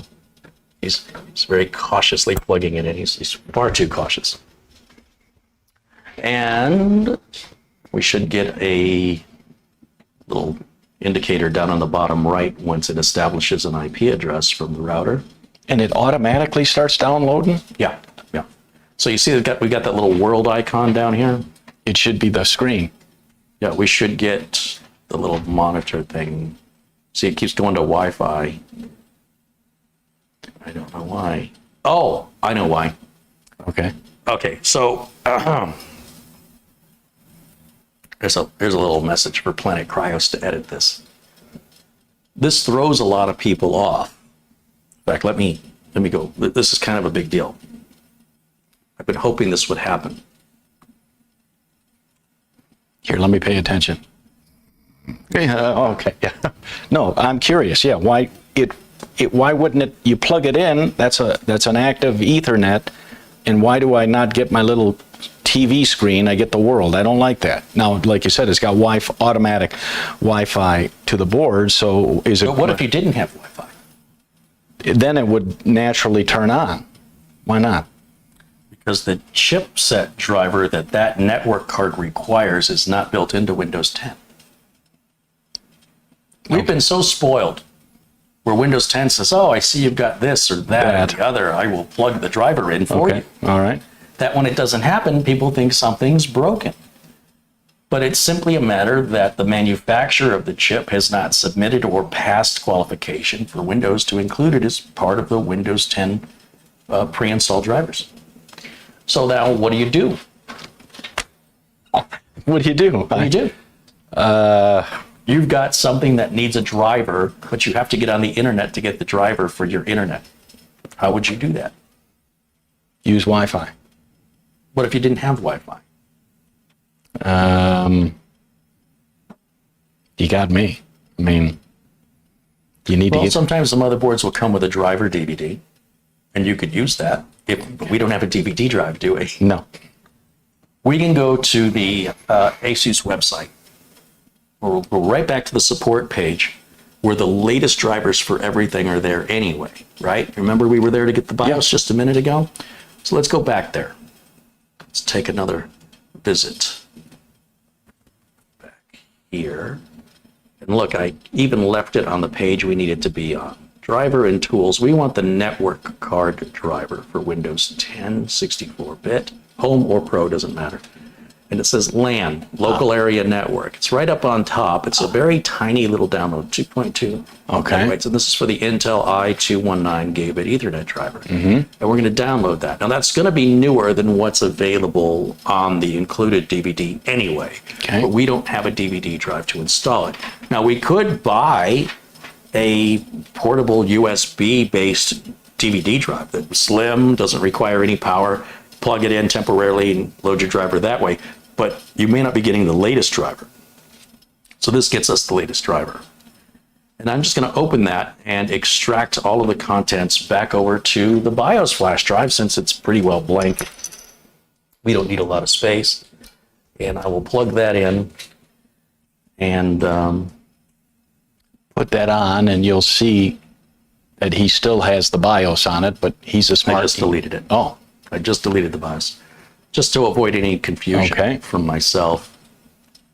And I'm just going to take the folder, so it downloads a zip file, and I'm extracting the zip file locally, and then taking that whole folder that it just extracted, copying and pasting it to the flash drive. It's really small, it's already done. And I'm going to close these windows that people can't see anyway. And then you won't need the wireless one as well? Obviously the wireless is working.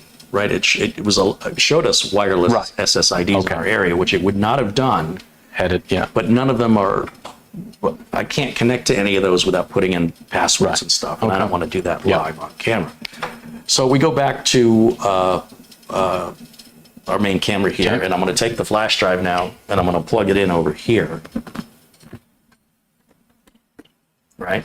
And you'll be able to see everything from this point forward when I go to the HDMI capture port here. And now we should be able to, I'm going to have to make this full screen for Mitch and I to see it as well as you guys are seeing it. We should be able to go down here and see the flash drive. Yeah, it says BIOS D. There's the file, the folder I extracted. Okay. There should be a setup in here somewhere, right here. ASUS setup. Give that a double clicky click. Click yes. And just let it do its thing. It says wait for 20 seconds and then press, well, wait for 30 seconds and then press a key to continue.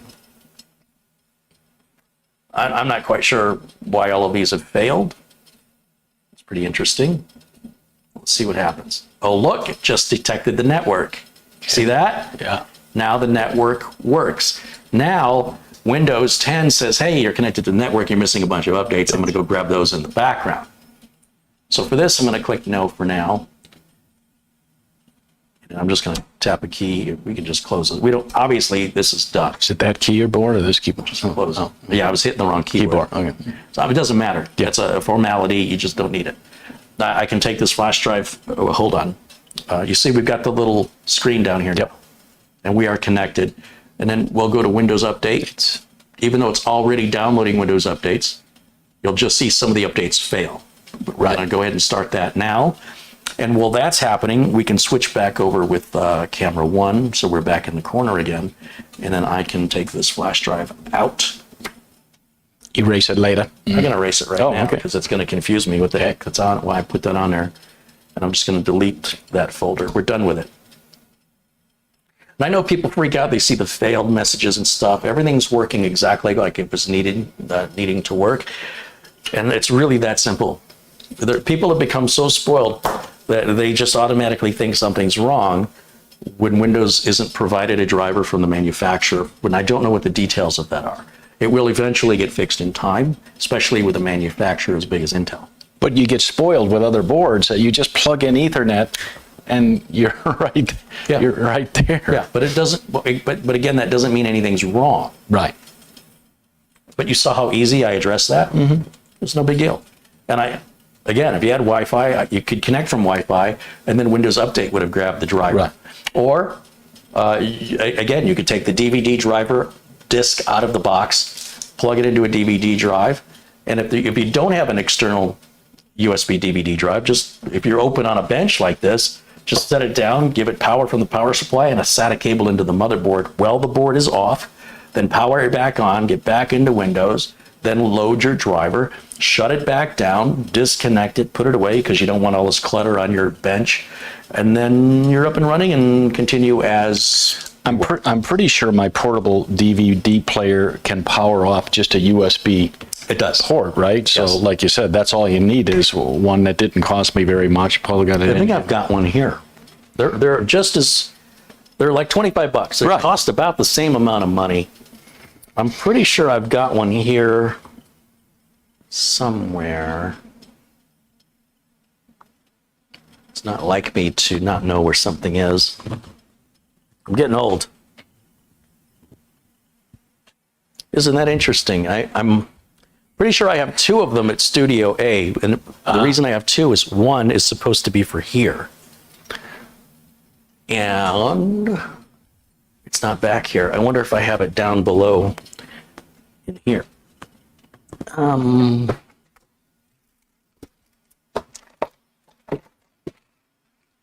No, I don't. No matter. Well, I've got to make a note to myself to get one, to bring it. It's a great little thing to have, especially if you're building computers now without DVD drives. Because even if you have a computer like this one where there's no space for a DVD drive, I like having one. You just plug it in USB. No power cable needed.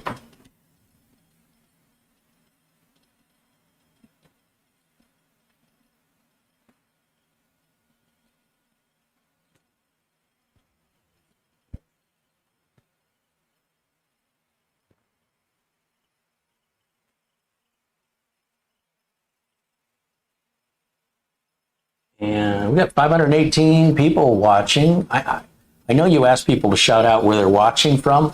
We're waiting for Windows updates. So if you do that now, we'll be able to see it. I will tell you that the the fan on the power supply is spinning. It's because Why wouldn't it? Right. You don't think it's Actually, exciting? some high-end power supplies, the fan only spins when the power supply Right. needs it in order to reduce dust and noise. Right. That one probably is on all the time, one speed. Okay. I guess. It's cheap. it's quiet though. I'll give you that.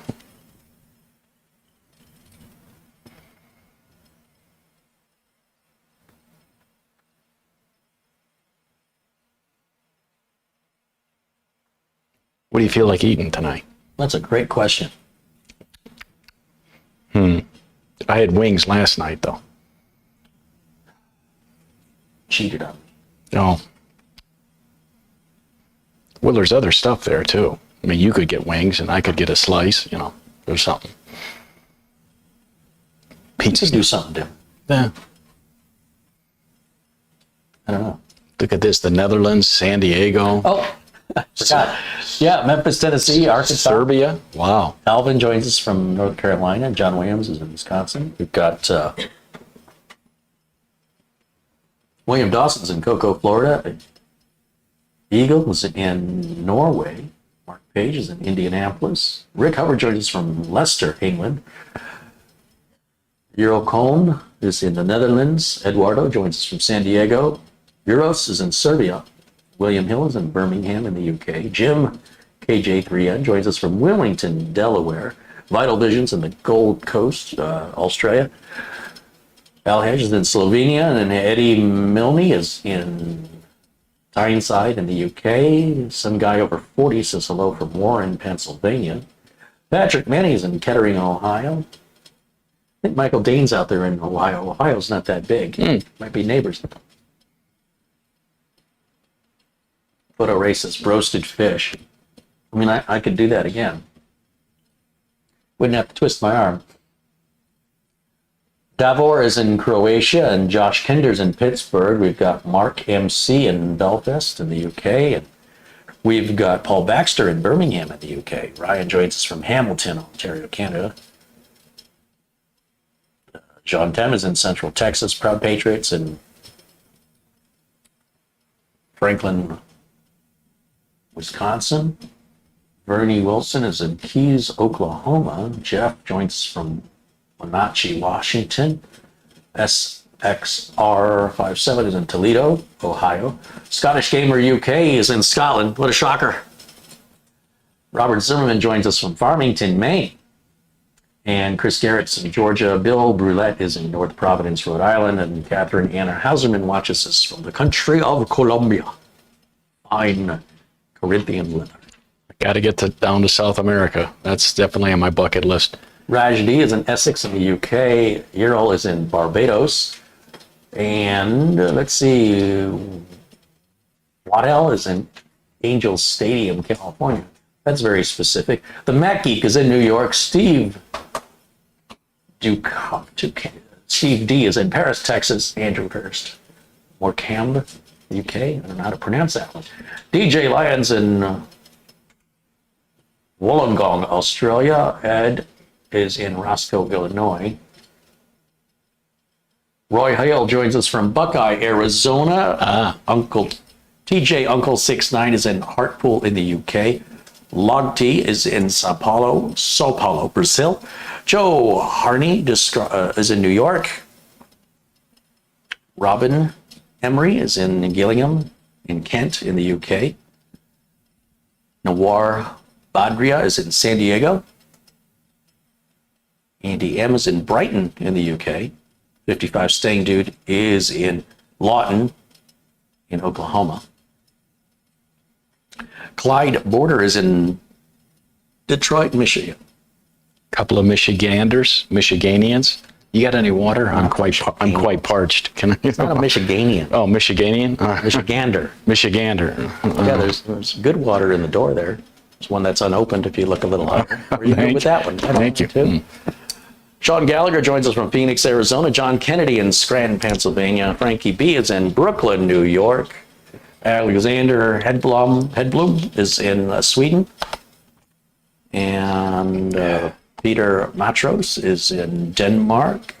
Jose Donato is in Chile. And Peter Murray joins us from Ireland. We've got Ken Stout in Charleston. Chili. Peter Griffiths is in Warrington in the UK. Ah, yes, we're trolleyed. What was the name of the grocery store? What was it called? Velmart? No. I can't think of that show. What was the name of the fictional grocery store? Valco. They had the funniest slogan.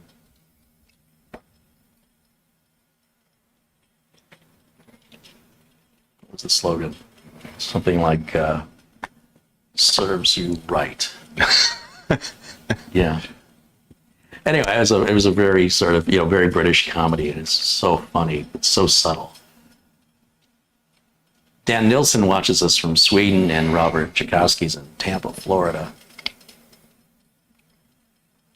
Dawko says he's in Uppingham, where Boris Karloff went to school. Ah. That's a dated reference. And nobody under 40 probably knows who Boris Karloff is. I barely know who he is. Him and, who was that creepy dude? Peter Lorre. Oh, yes. Oh, Peter Lorre. Rick, help me. He was in Casablanca. Ah, Help me, Rick. I should probably watch that movie one of these days, or Gone with the Wind. I've never seen those. How are we doing on our updates over here? We shall see. It's still, it says we can restart, but it's still doing something. So let's go ahead and restart it. Okay, live dangerously. All right. Yeah, I want to get to if it offers the restart, there's no danger there. We'll let that do its thing, and we'll revisit it here in a minute. Well, it's rebooting.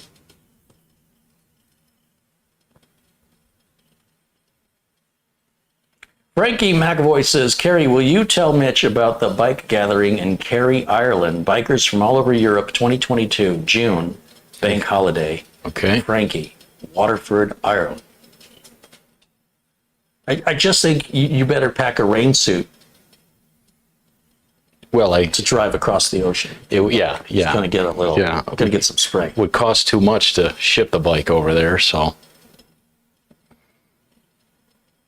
Arnold says, Kerry, do you mean are you being served? No, I do not mean are you being served. Love that 30 years ago. Love that show. This is called a Trolleyed, Trolllied. And it represents a fictional grocery store called Valco, where their slogan is, serves you right.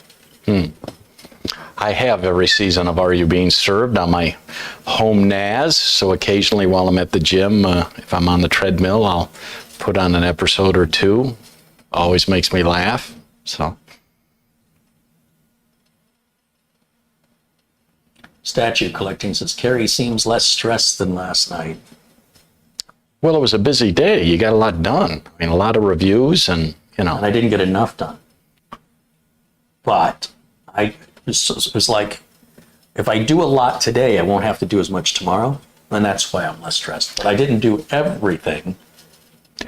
Patrick says, have you ever been to Sturgis? No, I would like to go, but I haven't had the bike a year yet. No, and I'm a little like Kerry, What did you say little for? 800,000 people. I'm a little offended. Yeah, 800,000 people in one small town. They're not people, they're bikers. Yeah, That's still good. I just don't know. But I told Kerry here before we went on, I got my hotel for Vegas. Night in Vegas, night in Fresno, got the hotel, night in San Francisco, and 2 nights in Monterey because I want to go to the aquarium and Monterey is the best. And see other things. And then I know people in LA that I can stay for a couple Everybody of days. knows people in LA. And I'm telling you, Chad, I am not looking forward to going Interstate 10 east from Los Angeles to Phoenix. So take I-8. It's worth it. Go down to San Diego. Go down to San Diego, and then, you don't have to go all the way to San Diego, but go to Southern California. Yeah. And look at places like Costco, Look at places like Carlsbad or La Jolla. They're beautiful. I don't know if you've ever been. La Costa. By the way, this is a whole area that I kind of grew up. Yeah. My father lived there, and with a divorce, you share time with your parents. So Oceanside, Escondido, San Marcos. These are just little Californian towns, very typical. Oceanside is right there by the side of the ocean, so it's beautiful. And before I came over, I went on the web, and unfortunately Hearst Castle, something to do with the road leading up to it, got with the floods or whatever, so they're having to redo that road, so they claim it's not going to be open for another 6 months. So here's a case I'll have to drive past it and give it a look-see, but I really was looking forward to going inside, but that'll be for another time. And yeah. And I was telling Chad, unfortunately, 3 weeks ago, I ordered a motorcycle airbag vest that I was going to wear. And you're going to wear that? Why? in case I was thrown off the bike, it would puff up. But the shipping said between 2 and 4 weeks. This is the third week, no cracks. And so Mitch used to say what? In case I got tossed off. And he would say, don't be phrasing. Yeah, phrasing. Phrasing. And emailed the manufacturer and said, look, this is the third week. I'm leaving the 19th. Am I going to have it? And of course, they emailed me back. Unfortunately, no, you won't have it. And so I said, well, can you give me a date? Because I'm willing to adjust the trip accordingly if you can give me a firm date. Cannot give you a firm date. So unfortunately, I'm not wearing it. But I do have a motorcycle backpack that's a 20-liter besides saddlebags for the bike. So I will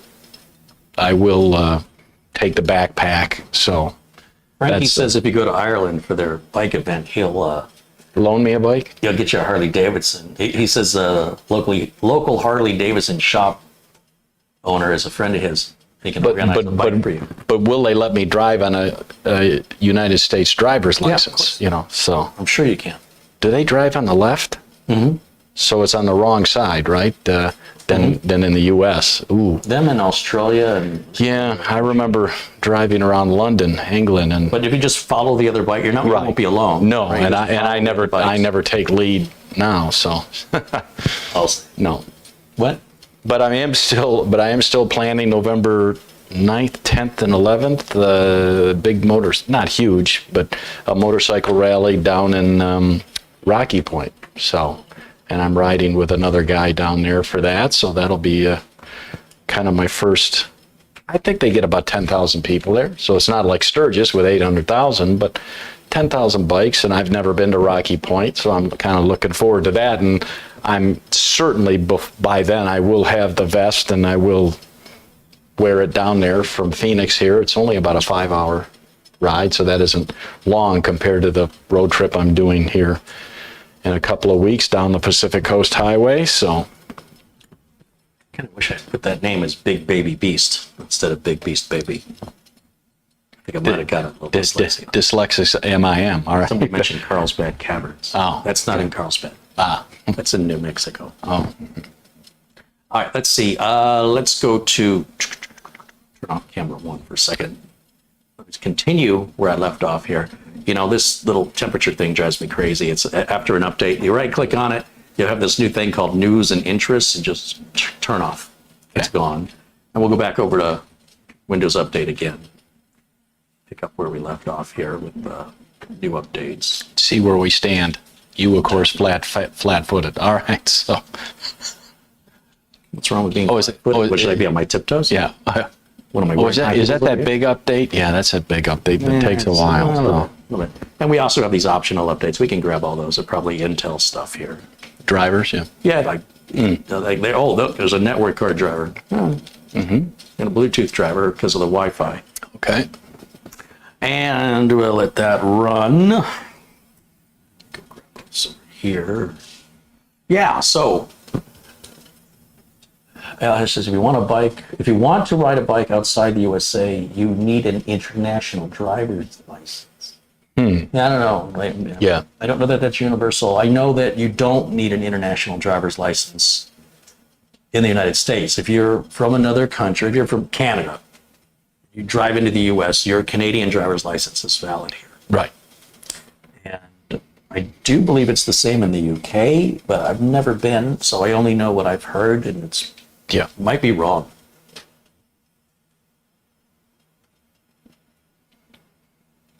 Well, I'm looking forward. It may be a little warm. I should have gone maybe mid-October for the weather-wise, but I'm lined up, ready to go, so away I'll go. Patrick says he's still got his 1976 Honda Goldwing and he doesn't ride it anymore. That's like a mini car. Honda Goldwing, it's like a Cadillac of motorcycles. I mean, if that fell over, you'd need like 3 grown men to help you pick it back up. I always like the ones with a sidecar.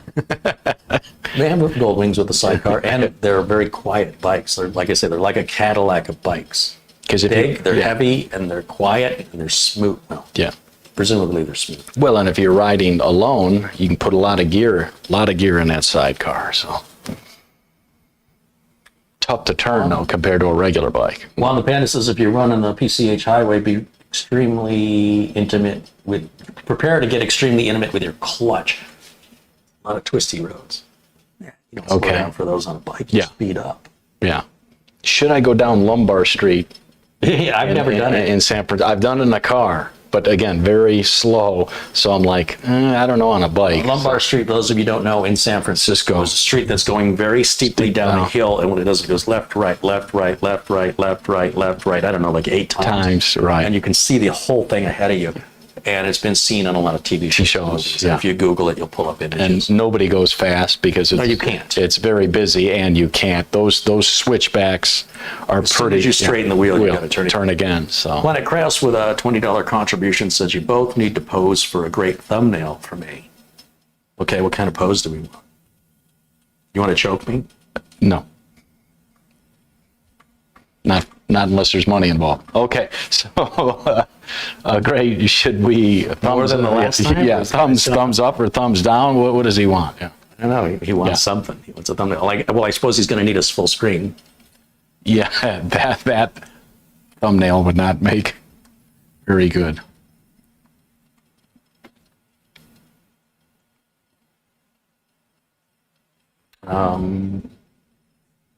I have an idea. I thought we'd have Nutty like he started the show, so we'd have a close. That could work too. I'll tell you what.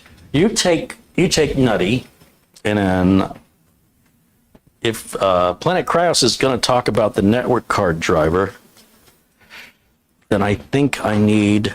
Nutty, come up the elevator again. All right, here I come. Whoop. Here I am. What's Carrie up to? Let me look. Yeah.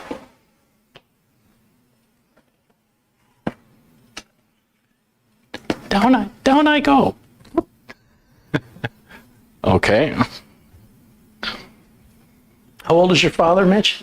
94. You think he's proud of you making the voice sound of a squirrel on camera? Does he watch you on camera? No. Yeah, that's good. That's my son. Let's do this. Okay.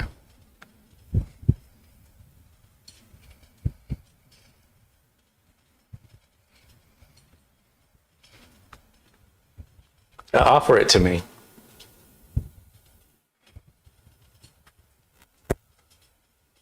Turn Nutty towards the camera a little bit. Lift him up a little. Step back a little bit away from the camera.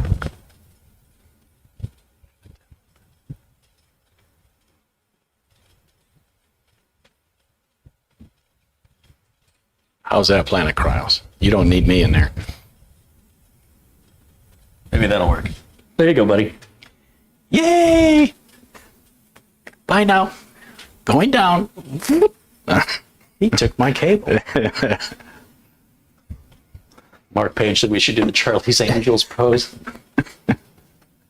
Yeah. Yeah. What is it? Scare people. See, that's a James Bond like this. Like. That starts being heavy. We need more Simon and Simon. Right. Yeah. Maroof says, I come into the stream and the first thing I see is you reviewing a squirrel. You're in the right place. At least you're not lost. How are we doing on that still? It's downloaded going? 100%. Yeah, it's going to be. Yeah. Okay, it's on.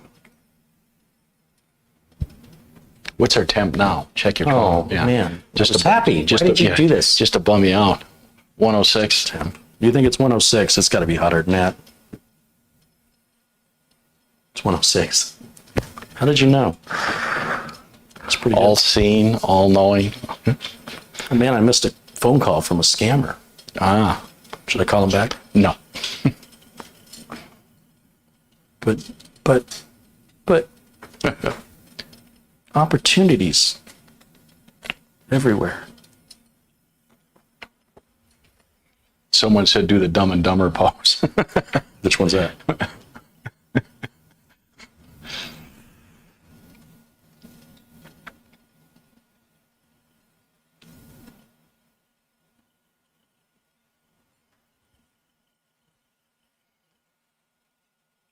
Yeah, 106. Supposed to be 109 here either tomorrow or Sunday, Monday. Blech. Did Planet Kraus make a comment? I don't know.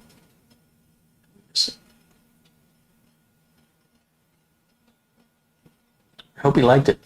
It was a classic. Screenshot. Yeah. There he goes. Planet Kraus contributes $5. He goes, LOL, that works. I like them both. Okay. And Photo Ray says they're a squirrely Really bunch of guys. Matt Power says it's okay. Hit Mitch with your car. He's good at that now. Right. Right. Who was your stuntman, by the way? The guy driving. Yeah. Mitch's stand-in. Yeah. Well, more of a sit-in.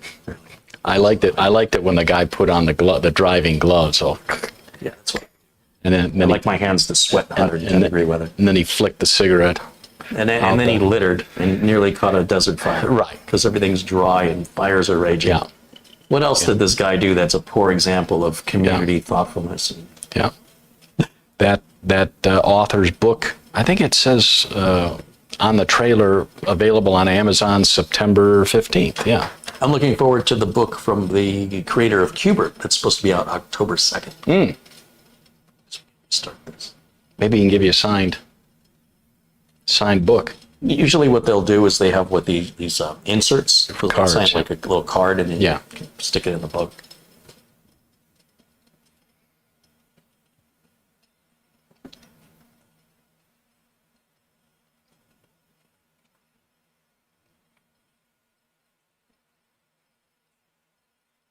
Boot time's pretty quick on that, huh? Yeah. They still have one last update. It's gotta grab. Yeah. See how it's already doing it in the background? So it was going to download, install that update regardless of what you and I were going to do. Lou Greeny says it's a very hot 65 degrees Fahrenheit here in Northwest Vermont. I'm going to recall that FedEx package back to He's like, no. Australia. New South Wales, Australia. I got to get down there. Also, what band? I'll give you a clue. What band is from Australia? Yay, little. Men at Work? No. Midnight Oil. Yes. Olivia but- Newton-John? that too. Yeah. Midnight Oil. The little river band. Yeah. Men at Work. Yep. The Safety Dance. You remember that song? You were kind of a kid. You know. Was kind of a kid? I'm still kind of a kid. Kid. Right. That's Men Without Hats. Right. Doing the Safety Or Dance. was it Men Without Rhythm? No, Men Without Hats. No. Patrick Manning says it's 76 degrees Fahrenheit and sunny here in southwestern Ohio. 70 degrees centigrade in the UK.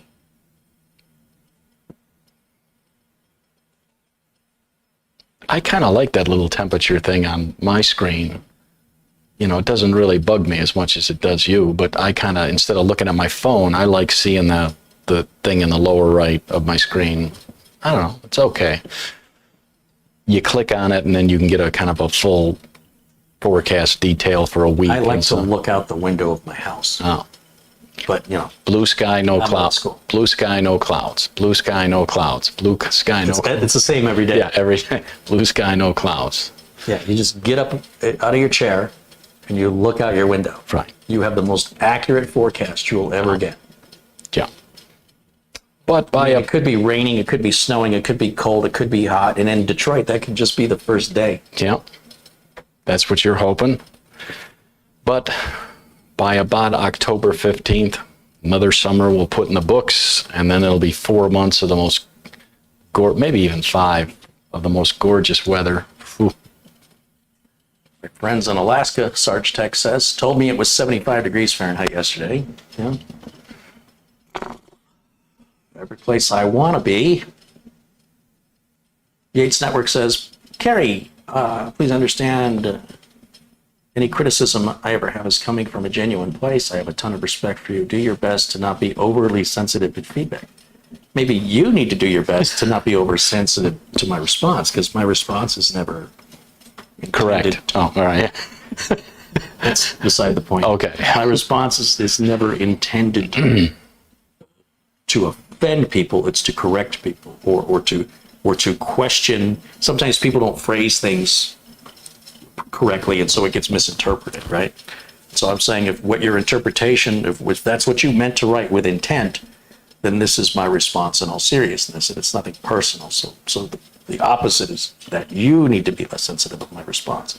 Because if I was offended by you, you'd be banned. That's how you know the difference. And you're trying to educate people. I mean, I'm trying. But sometimes people say something and it's not what they meant to say. Right? And then when I read it back and then I respond to it, that, you know, you'll see these chat like, wait. So before you send a message, read it back out loud. Read it out loud to yourself. Then ask yourself, is that going to be interpreted correctly? Otherwise, you know, don't take it personally if you don't do that and it's misinterpreted. I don't take it personally. I'm just a very passionate person. Don't confuse passion with anger. it is interesting with that cumulative update where it hangs at 74. A lot of them do that. Yeah, for a good couple of minutes, and then once it hits 75, then Matthew Groff says Air Supply was also from Australia. Did you know that? yeah, they're playing the casino Where were down the Bee Gees from? Australia. Where about Tame Impala? Where's Tame Impala from? Don't even know who they are. Well, you're old. An Impala, the old car? No. Well, the car is named after an animal called an impala. Ah, okay, It's a wild animal. okay. This is a tame impala. You don't know Tame Impala? Never heard of them. Well, you should listen to them. They have a very Okay. cleverly written song. Are they on Spotify? Sure, of course. They have a song called, well, look at it, they're going to be at the Gila River Arena. They're sort of like a modern day Bee Gees. They have a song called The Less I Know, The Better. It's a real popular song. And every line of the song rhymes with every previous line. Okay. So it doesn't every other line, it's every single line. Okay, I'll give it a listen. Yeah, it's a, From Perth. yeah. I'd like to get down there. Welcome to 2020. Yeah, I'd like to get down there because while I'm still relatively young, What'd you say you were? yeah, relatively young. Relative to who? Dead? Yeah, I wanna go in that shark cage, and I wanna look at a great white this close. Would you do that to a great white? What has a great white ever done to you? Wouldn't put my hands on the bars, but I just want to go. Nah, you can't get me. They're not interested in eating humans. And see him come up and go. Yeah, I'm. You know, Mark dwarfs." Rober here on YouTube's exposed a lot of Myths about sharks. myths, and he's gone down in the cage, and it freaked him out. And he went at nighttime in the complete pitch dark, and then surrounded himself with like chum. Yeah, that. And then he just like laid out glow sticks Yeah. and made a video out of it. Yeah. You got to remember, there's like cameras attached, and there may even be a scuba diver with a camera to get the camera shots. People don't think about the cameraman. It's true. A lot of times they like, there's a cameraman there, right? Yates says Little River Band. I got to check them out. Okay, I would recommend a song called "The Night Owls." I wouldn't. Okay. Well, you don't have any taste. All right. There's a song called The Other Guy that's a little more upbeat, pretty sad. There's a song called Reminiscing. Reminiscing. Classic. Happy Anniversary. Well, that's a horrible song. Right. Cool Change. Cool Change is good. A lot of hits. Cool Change is a good song. But definitely The Other Guy. It's more upbeat for them. It's catchy. But you got to like harmony, because those guys, whew, Who doesn't like harmony? can they hit it out of the park? You know, you get Frank Sinatra croning on his own versus, you know, a team of people. Oh, did it finish? Must It have appears to have Okay. finished. Let's take a look at the, let me get rid of camera one here for a second. Second. So I can go full screen over here. And let's go back to Windows updates. We should have all the updates now. Skip that. Yeah. And while that's happening, we'll bring up Microsoft Edge. And we'll go to Samsung. Oh, on keyboard. Samsung.com/Samsung SSD. Because what was Chad talking about? The NVMe drive. There might not be a 980 driver or something like that for the one we installed. Yeah, I think I don't think that's Correct? I think they're making an assumption. So you have to type the URL correct. Okay. It's tools and software. We want the Magician software. Look at the latest version. Normally you'll see me just load this off the flash drive. Right, but because I do it soft. But just for the sake of showing people the steps that you would follow at home, we'll go ahead and download Samsung Magician. There it goes. It's starting to download up there.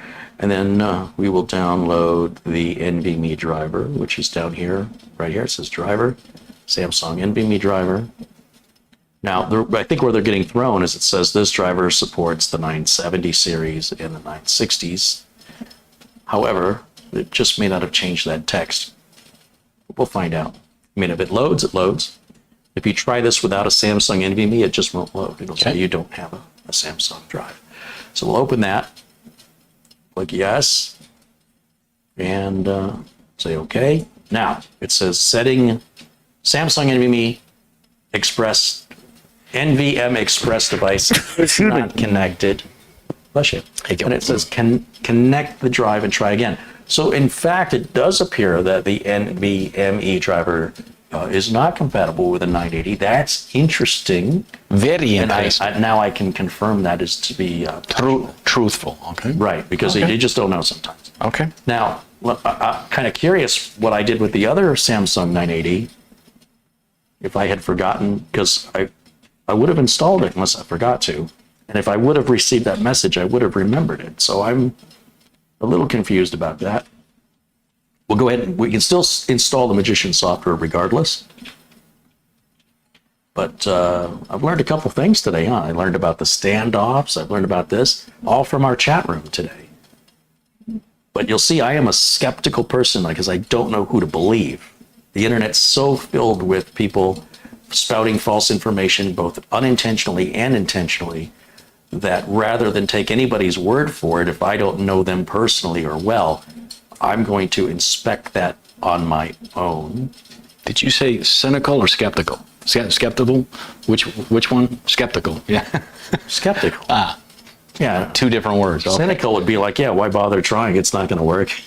Skeptical is, I don't know, let me try and see. That's the difference. Like with the motherboard. Didn't turn on? Yeah. So rather than being cynical and going, something's broken, I was skeptical and said, I wonder if there's something simple. Let me just see before I assume anything's broken. That maybe the mistake is me, that I didn't. Or maybe you didn't push down my hard magic enough thumbs. You're too gentle with the yeah. I could have sworn I heard two clickies. Yeah, but I'm pretty sure it was your knuckles. Yeah. Or your knees. Yeah. Clickies, not the. Can you do that with your neck? Not really. No. How about your elbow? No. What about one hand at a time? No, don't do that. That's the one thing. Oh, when you do it, it's fine. When somebody else does it, oh my God, you're creeping me out. No, the crack in the knuckles. Yeah, it's just. But you just did it, and you were fine with it. Oh yeah, that was my joints. I'm old. Leave me alone. Oh, we didn't have the camera on for people to watch it, but they could hear it. Yeah. Okay, so we've got the Samsung. Okay. Magician, and you'll see that it's seeing the drive. It's only got 42 gigabytes. That's obviously from our Windows 10 install and updates. And then down here, if there was an update for either the Samsung Magician or the firmware on the 980, there'd be a big capital N right down here. But we can check it just to verify by clicking on it. It does confirm latest version. Latest version. Now, with regards, when you look at the drive information, it'll tell you what NVMe driver you're using right in the software, which is under, I think, drive details. And it says we're on PCIe Gen 3x4. NVMe driver is Microsoft. And then there's our firmware revision and the serial number on our drive. So that's interesting, and I would require a little research online to figure out why that is. Again, I've never noticed any difference in performance or reliability using the Samsung NVMe driver. I just, like I said before, I download it because it must be there for a reason. And since it's free with the drive, I'd rather have it and not need it than need it and not have it. Yeah. But yeah, that is confirmed.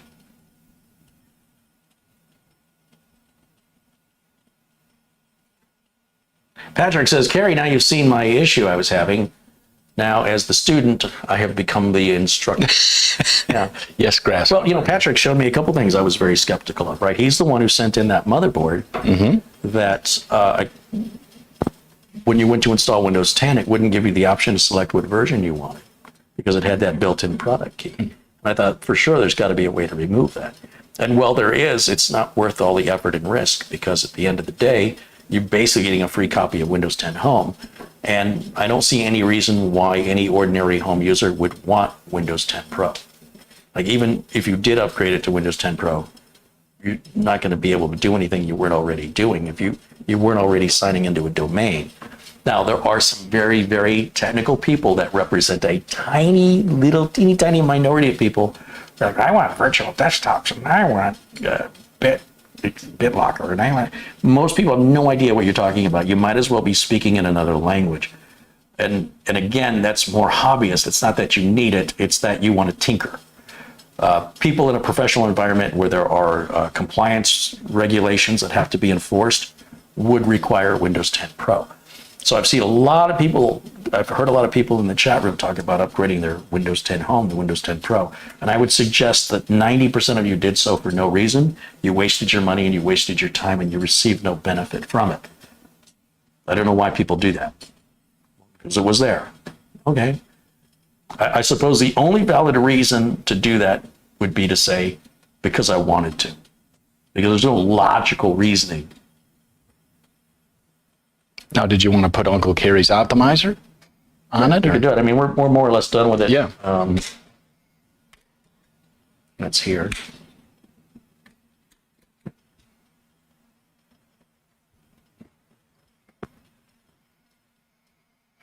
Let's take a look. Let's screen for Mitch and I. We of course forgot AC/DC from Australia. How could I? Oh my gosh. Yeah, how could we forget the boys? Jeez.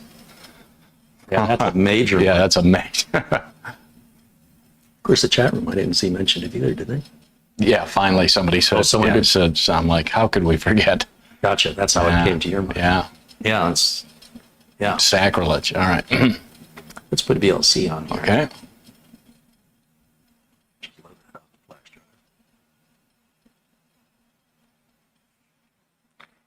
It's loading. We'll come over here and we'll grab Uncle Carrie's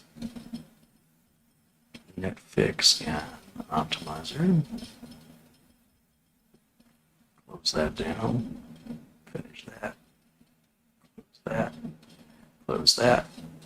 Run the Netflix tool, because I want these two computers to talk to each other. Okay. And while that's running, we'll run the Windows 10 optimizer tool at the same time. Living dangerously. Hey, No, we got lots of cores, Yeah. lots of RAM. No. Actually, I didn't check that the RAM installed was 64.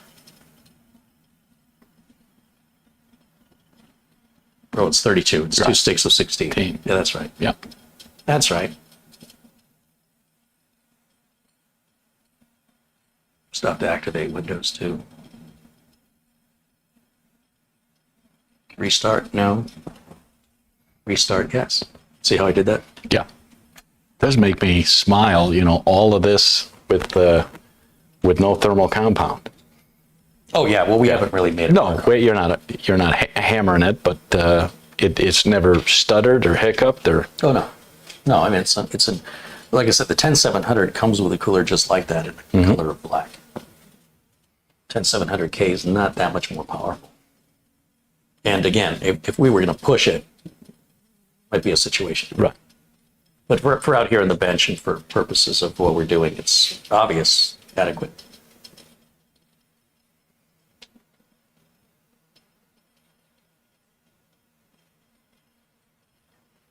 Oh, here we go. Someone's talking about those licensing. TJ Uncle says, a United States citizen who normally resides in the United States and is visiting or temporarily residing in the UK may drive by virtue of his or her valid American license for a period of 1 year from the date of his or her last entry visa. After this period has expired, he or she must be in possession of a British license. Okay. You keep that in your left pocket? Yeah. Yeah, I'll tell you, when you make a left and you have to stay on the inside, going with my father, he was always not shouting, but he was always when I turned left, he'd always go in the left, because we're so used to going wide and in the right. Yeah. So I got it, Dad. But driving with that steering wheel on the right is freaky. I mean, it's freaky. Well, I've seen some cars here. Here, yeah. Imported. Yeah. Mail carriers drive. That's true. Yeah. So if there's no difference, if there's no benefit for Windows 10 home users to upgrade to Pro in more than 90% of the instances that they do it, you might ask, why do I put Windows 10 Pro on everything universally? Go ahead, ask me. Why do you put Windows 10 universally on all your machines? Because it's a $2 difference, and it takes the same length of time. If I give a customer more than they need, it doesn't hurt them. But if they've already got Windows 10 home, the expense and the time it takes to upgrade it results, for the most part, in no return of investment. And for $2, biscuits, bongos, bananas. Yeah, it's $2. Yeah, it's worth. So why wouldn't I just do it right out of the box? But at the same time, the machine that Patrick sent in that had that Windows 10 product key code, it's like, well, wait a minute. Why would you change this to Windows 10 Pro? This is a really dumb move. You've got a $100 operating system for free, right, on a motherboard that's not intended for professional use anyway. This is a bargain basement, cheap, it's not intended for office use. It's intended for, sitting at home surfing the web and paying bills and looking at email and, whatever. So that in and of itself, it's sort of like putting racing tires on a Toyota Celica or a Toyota Corolla. You put racing tires on it. I mean, you can spend the money on the tires, but I don't know that you're going to get any benefit out of that. Well, I'm going to upgrade my engine and put a turbo on it. Okay, but you don't represent the majority of Toyota Corolla owners, right? So I'm sure there's some Toyota Corolla owners out there, and they want you to know just how smart and clever they are, but they fail to understand or to accept that that is something so unique and so uncommon as to not even be worth discussing unless you're talking to another Corolla enthusiast. Are there Toyota Corolla enthusiasts? We gather around the cheapest crap made in bulk of the most popular selling car in the world, at least in the US. I think there's more Toyota Corollas sold than any other car. So yeah, let's all rally around the most reliable cheap car you can buy. And not that that's bad. It's a different form of enthusiasm. Most enthusiasts are about power. They're about extreme things that are, anyway, sort of lost that metaphor. It's a good car. It's very boring.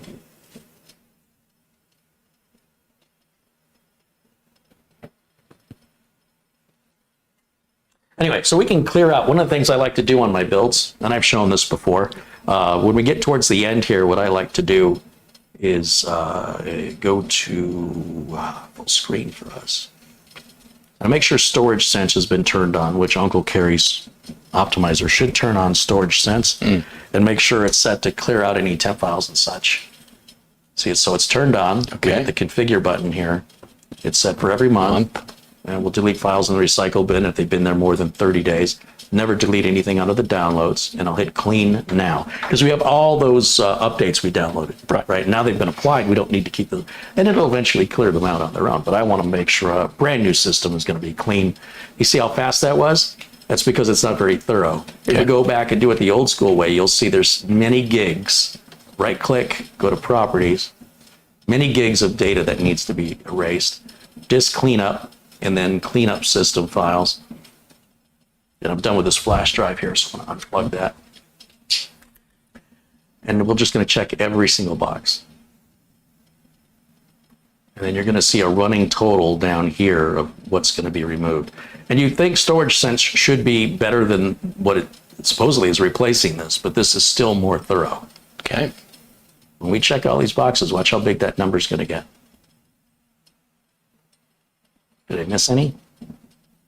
So on a brand new install, we have 4.5 gigs of wasted files that we don't need. Bye-bye. Solid state drive where space is of the issue. Bye-bye. Now you might hear some people falsely exaggerate the claims of the controller of a solid state drive or the DRAM on a solid state drive. This is not a question a normal computer user will ever ask you. The vast majority of computer owners, simply, that means nothing to them. And if you watch the boot up time on this machine, and we put a different solid state storage drive in there, like a 970 Evo Plus that has the DRAM, the boot time will be nearly indiscernible. Certainly for somebody intentionally measuring it, they might notice a very slight millisecond difference, but to the average common user, they power it on, they go, that boot's fast. That's it.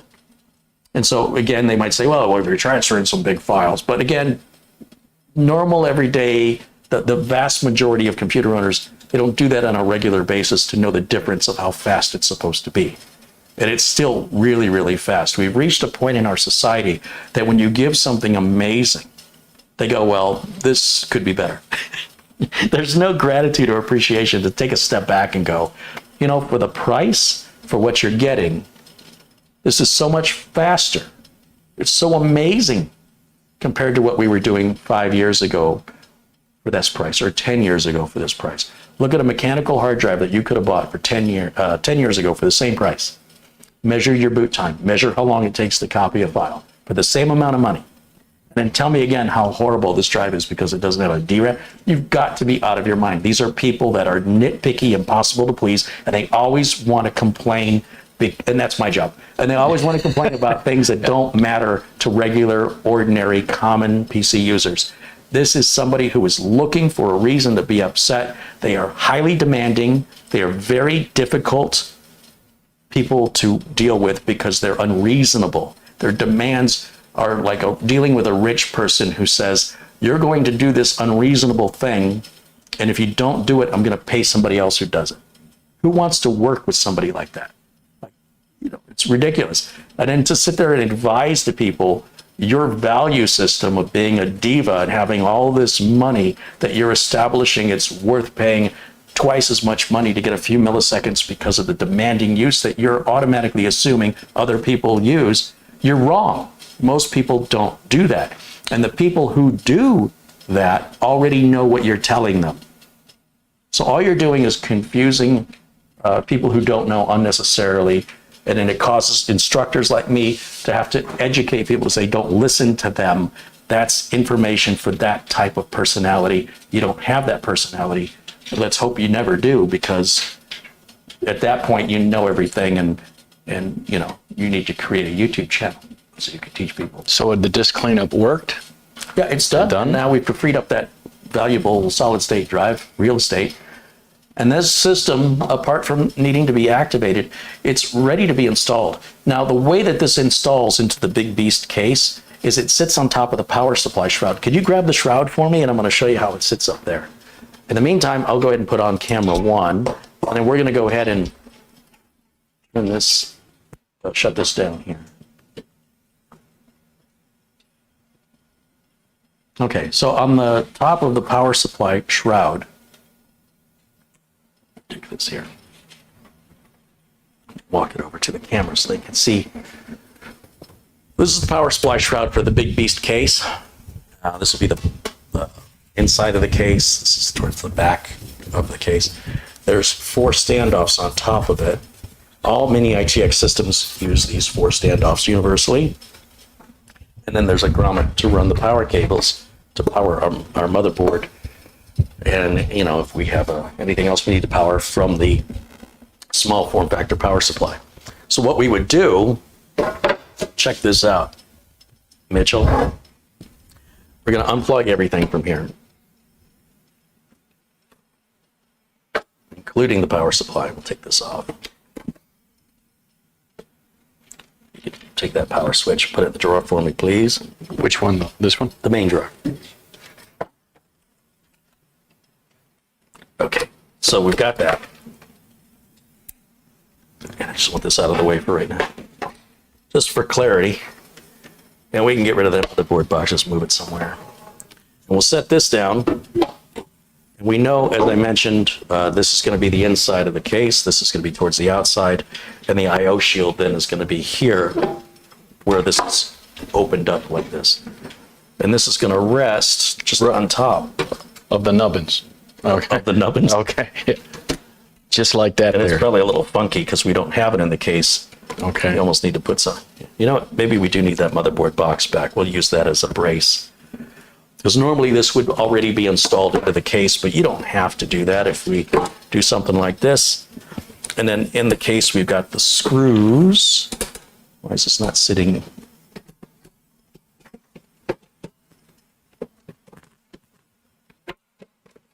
That goes right up against the edge, doesn't it? I'll check with my glasses Okay. so I can see the standoff through the motherboard mounting holes. Yeah, so the edge of this motherboard, you see this metal lip right here? Can people see that? There's a metal lip right here. And the motherboard gets flush right up against this metal lip. And then that in turn aligns it with the 4 standoffs beneath. 4 screws, 1 in each corner, and that board is now mounted to the power supply shroud. Yep. I didn't want to put the power supply shroud on yet because we still have to do some cabling work with power that I'm not certain I'll have access to with this side of it being closed. It means the only way you can get in is going to be from this side, and there's little doors that open up. Never mind the glass. You got to remember on the big beast case, we've got a set of like little cabinet doors that open, and it's going to be very restrictive to get in there. And I thought this might be a good thing to do now. Let me see if we easily have access to the screws and we can secure that down. Let's see, that's all for the cooler. And that's the power supply. And that's, I don't know what that is. It might be these. It must be these screws here. All right, so we want to go to that close-up camera. Those glasses are horrible to walk around with. They're just magnifying. Imagine walking around with a magnifying. Yeah. All right, so let me, let's go back to the wireless camera here. Where's my buttons? Remember, if you like the video, please give it a thumbs up. If you don't like the video, please keep it to yourself. It's Friday. All right, we should be good. Okay. So if we bring the close-up camera up, you'll see we've got the 4 mounting holes, 1 in each corner. And I think these are the right screws. Is it a number 2 or your little one? Yeah, no, the only thing that uses that JIS would be like a laptop screw or maybe anything related to M.2 heat sinks or installs. And you don't want to tighten those down, just get them started is all you need to do. Okay. So feel like I got the right screw there? Yes, sir. Excellent.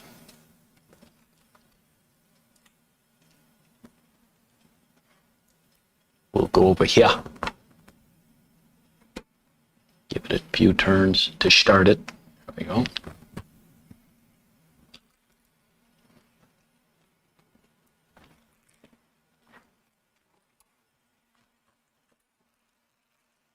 Then I'll turn the board a little bit. And I need one more. You need one more? Yeah. Didn't I give you 4? No, 3.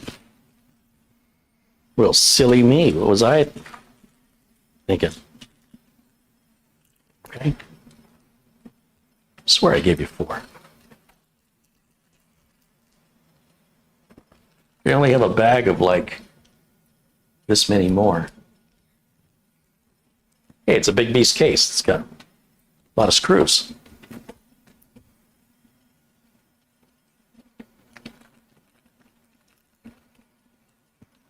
Am I lined up? I don't know.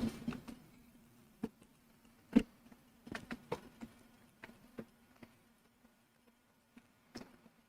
don't seem to be lined up. Help me, Uncle Carrie. The 3 lined up, but this one, They're loose, right? yeah. You didn't tighten No, them? didn't tighten them, but you might have to come around here and take a look-see.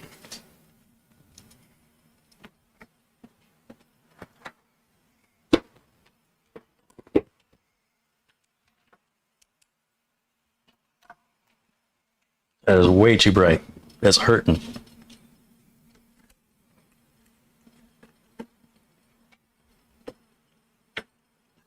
The other 3 went in fine. If you push this again, it should go dimmer. Yeah. It looks well lined up. I kind of feel like it's almost like the IO shield or something is catching it.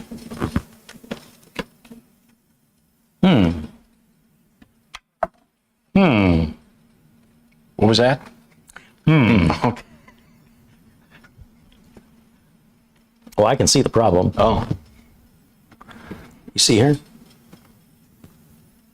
okay. See the angle it's on? Yeah. That's not going to work. That's my fault.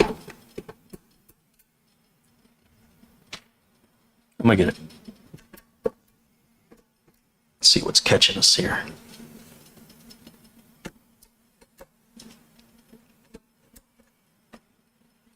So I want you to, if you look with the camera, look right here. Is it on the cattywampus? Wonder, am I visualizing this wrong? Is it supposed to go this way?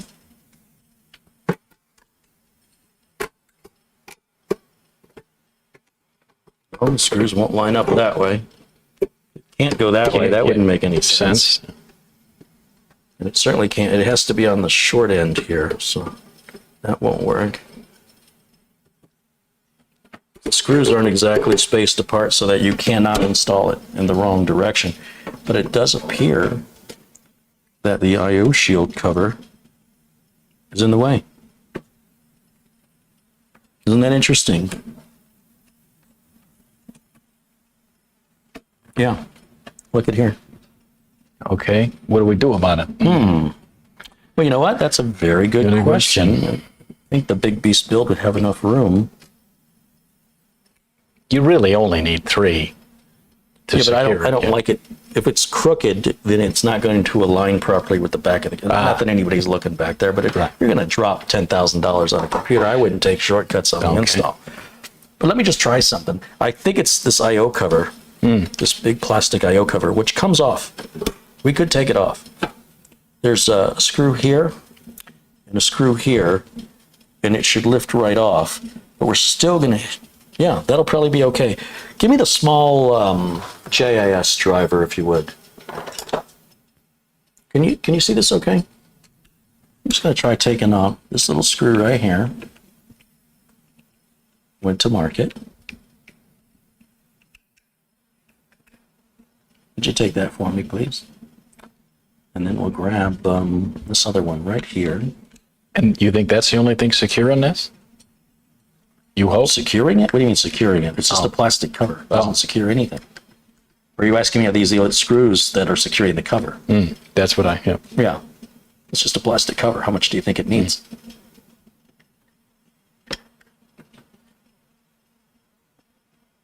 Thank you. Now, in theory, the plastic cover should just lift straight up. Now, will this sit like it's supposed to?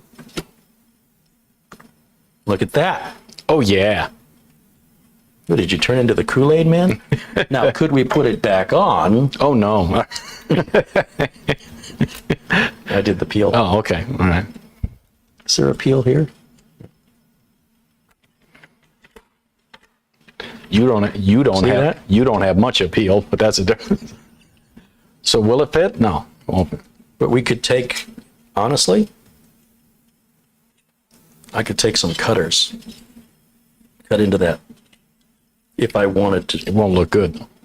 Yeah, it'll look good. This is the side that's going towards the okay. back of the case. You're never going to see it. So as long as this would sit flush, that's an interesting restriction to this big giant case, isn't it? Got a Dremel?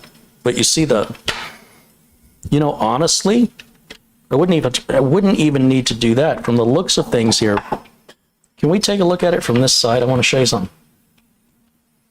If I take something, a cutting tool, can you see this with the camera right here? This piece of metal that's risen all across here, it just needs a little slot. Gotcha, yeah. And if it could just slide down in there, it would be no problem. No problem, sir. I just don't know what I'd use to cut into that. Well, and again, you don't want it that deep. Oh, Do me a favor, grab me that silver Sharpie, would you? It's in the bar drawer there. If you want, you can get these 2 screws too. You don't need to hold on to those, you just set them down here. We need to be precise.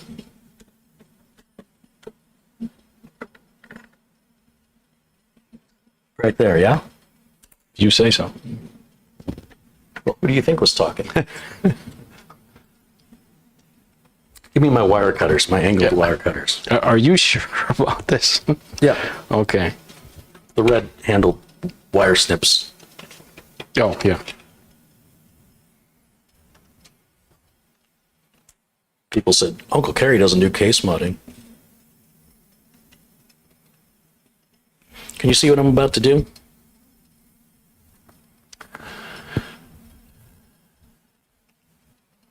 Yeah, you don't want to ruin your snips, so. Oh, I buy these all day long on Amazon for $8. Oh. Totally worth it. Then take a chance, yeah. Is that an ABBA reference? You'll shoot your eye out. Have you heard their 2 new songs? I don't care for them. Oh. You don't have any. Good for them. They still sound good. You don't have any taste. Mitch, will you be driving up towards San Francisco? Do you see what I've done there? Okay. Now I just need to figure out how I can cut it this way. Can I get that box cutter? The box cutter. I'll open it. Yes, I will be driving up towards San Francisco, Vegas to Fresno, Fresno to San Francisco. Gonna go to Fisherman's Wharf. I know it's a big tourist trap, but That's a great tourist got trap. to do it, and you got to ride a trolley. So I'll get a day pass. You're gonna have some rice-a-roni?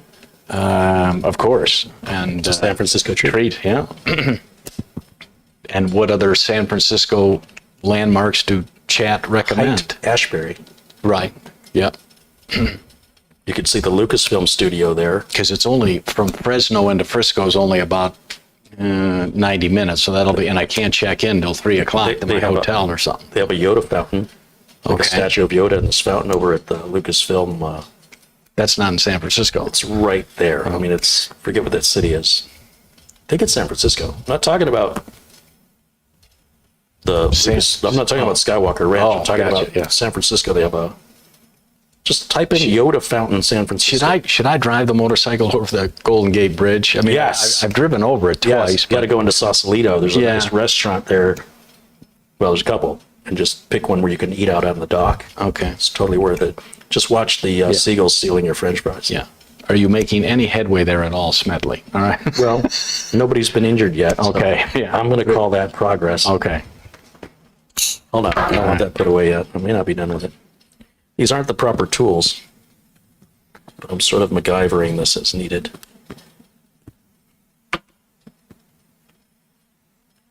It's an opening much larger than I needed. It'll give me a little wiggle room. And you wouldn't even know it wasn't supposed to be there. If you noticed it at all. Yeah. That's the way I roll.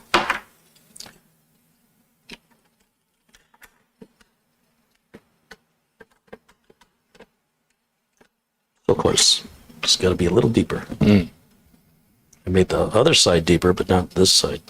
PC Fishing says, yes, drive across. Yeah, You got to do it. Got to do it. So. But they don't have any toll booths anymore. No. They take a picture of your license plate, mail you a toll. But if you have out-of-state plates, they really have no way to enforce it. So I'm like, I would like to pay the toll, but they won't let me pay it. Yeah, but I spend a lot of time in California, so. But is your vehicle registered in California? No. Then they have no way to mail you a bill. Oh. It'll say we're going to mail you a bill, and then you'll never get it. I don't remember there being a toll to go across the bridge. It's so coming from Sausalito into San Francisco, but yeah. not San Francisco into Sausalito. Right. So it's a couple of bucks.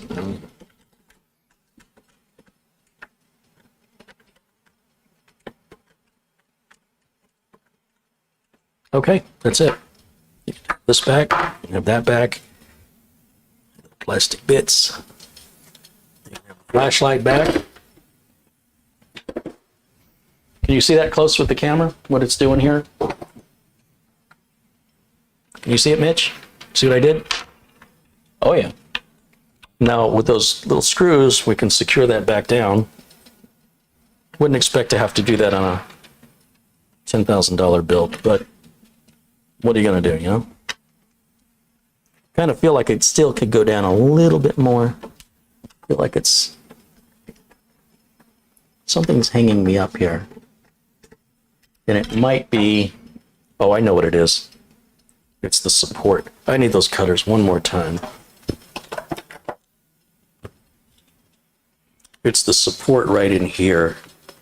I hate to cut into a support, but I'm not going to cut all the... I'm not going to cut the entire support, but I'm still going to jeopardize its integrity by doing this.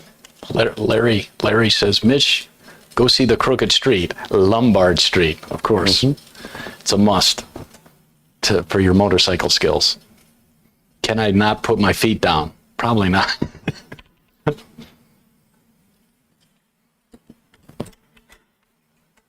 Much better? Gooder? So close.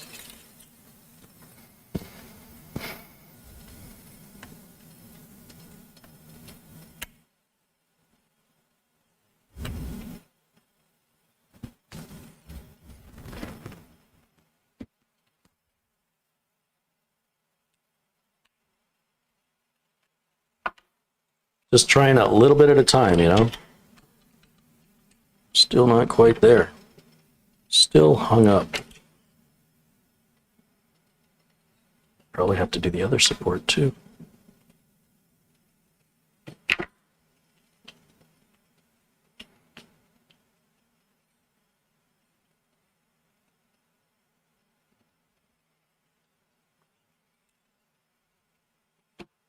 When are you going to do this trip? When are you going to leave?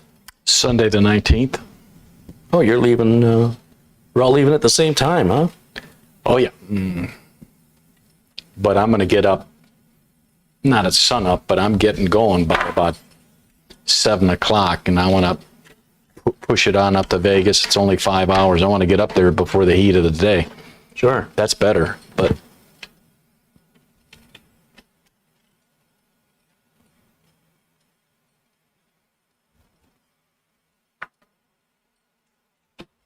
I'm getting closer. Feel it. Can you feel it? And I'm staying at my favorite place that probably everybody hates, the Stratosphere, but I like it. So free parking. It's a nice building to visit, but I wouldn't want to stay there.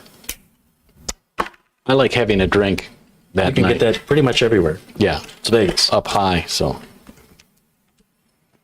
I feel like I've made it worse.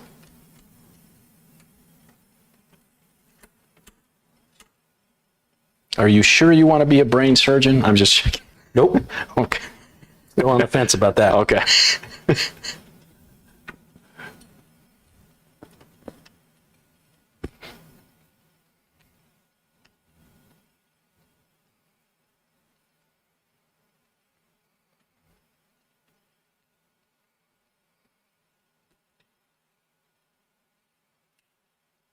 Silence is deafening, isn't it? David R. Register with a $5 contribution. Hi, Carrie and Mitch. Right on. Good to see you guys. Good to see you, David.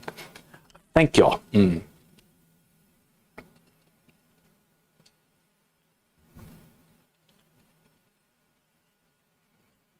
See, at Studio A, you do have a Dremel, because I think I've seen it over there. So you don't own a Dremel? No. Oh,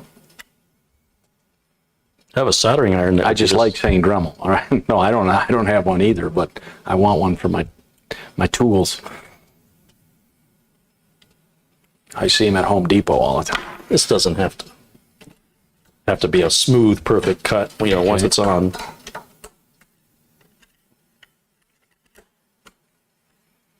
Oh, so close. So close. We're getting there.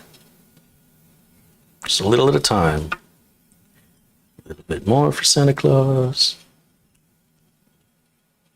That's a real old reference there. Cheech and Chong? Yeah. Boy, that first album sold a ton. Was it their wedding album? I don't know. Up in Smoke? Or was it? It wasn't Up in But Smoke. it was kind of for adults only, but the guy at the record store would sell it to us kids. He didn't care. Well, they didn't have that restriction back in then. They didn't have the labeling system. Ah, that's right. What were albums back then? $2? An album? Yeah. It was like $16, $13. In the 80s, anyway. Yeah. You buy the 45 singles of the hit songs for 99 cents. Then you had to get the little yellow spindle adapter. Yep.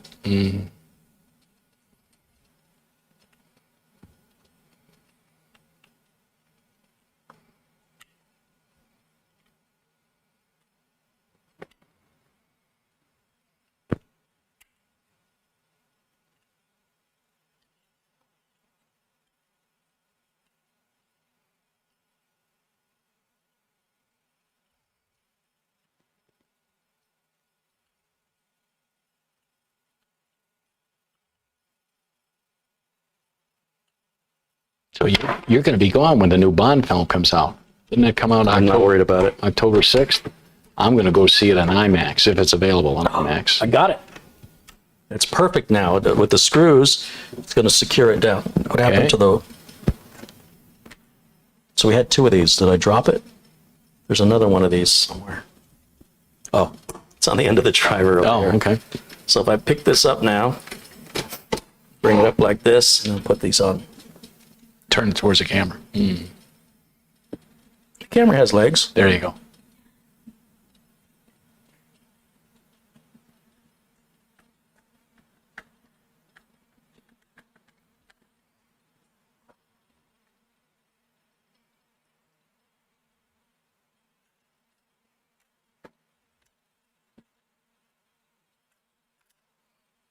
Oh.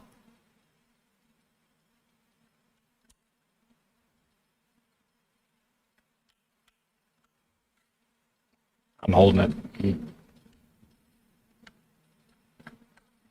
Let's take a look at that. Set her down. Did it go like this? Oh, now you've moved it. I got to start all over again. Oh, I'm just kidding. Here, you can have my Sharpie. okay.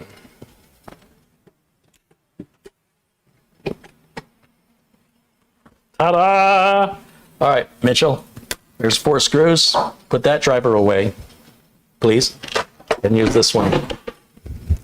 Okay, now I need a drink. Oh my gosh, there's all kinds of crap on the floor. How'd that get there? It's like some madman threw stuff all over the floor. You want something to drink? I got a water. Yeah, you want me to put something in there? Little vodka, tequila, Yuck. Yuck. rum, gin. Just Blue Moon for me. Well, that's basically what you have now, a bottle of water. I'm just starting. Ooh, that one jumped right out. Okay. Saw that. Okay.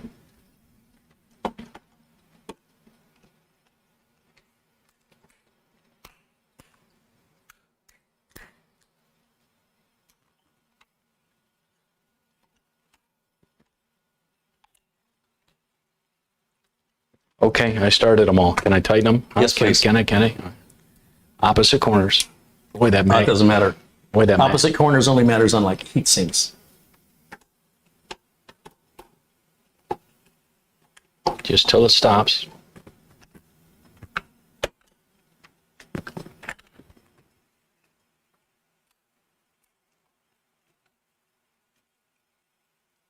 Boom. Can I check your work? Yeah. Let's see how much muscles Mitch has.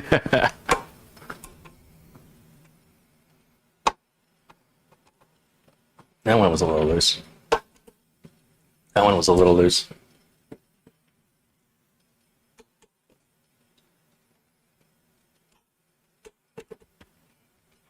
Little, go a little bit more. Okay. Hold on. Oh, I think I found the problem. Hold on, I can. Okay. My Mitch bot's All broken. right. There you go. All right, so that is that easy.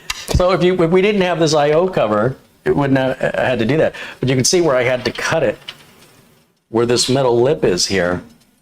The I/O shield's kind of overlapping. See the I/O shield, how it overlaps? Everything's supposed to be, see, if we bring it this way, you can see where I cut. Right. Very minor, no one would ever notice that. Right. Even if I took this out and put it into somebody else's case, that's a part of the case you wouldn't see anyway. Okay. And now that's ready to be installed into the Big Beast build, and we'll keep it on the motherboard box because without it, because it's lacking anything here, it's just gonna, I guess it doesn't matter now, it can tip.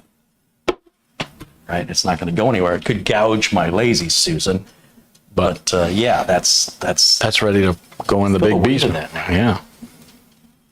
does that weigh about 12 pounds? Oh yeah.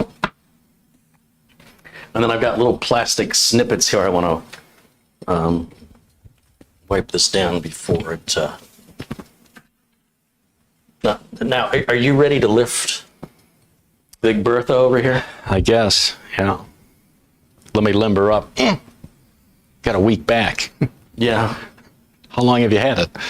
Oh, about a week back. Okay. Oh, now that's funny. Why didn't you come up with that earlier? Oh my God. Ooh. All right. Ooh.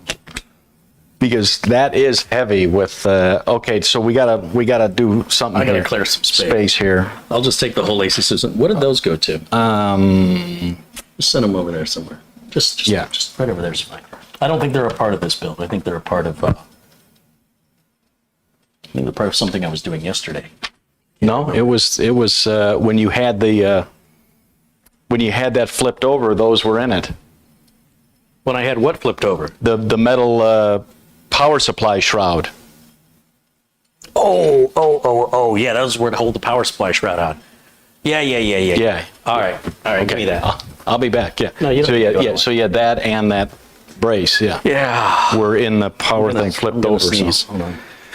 All right. Hang on while I tighten. Scusa. While I tighten my belt. All right. Because I'm not kidding you, Chad. This thing is a monster.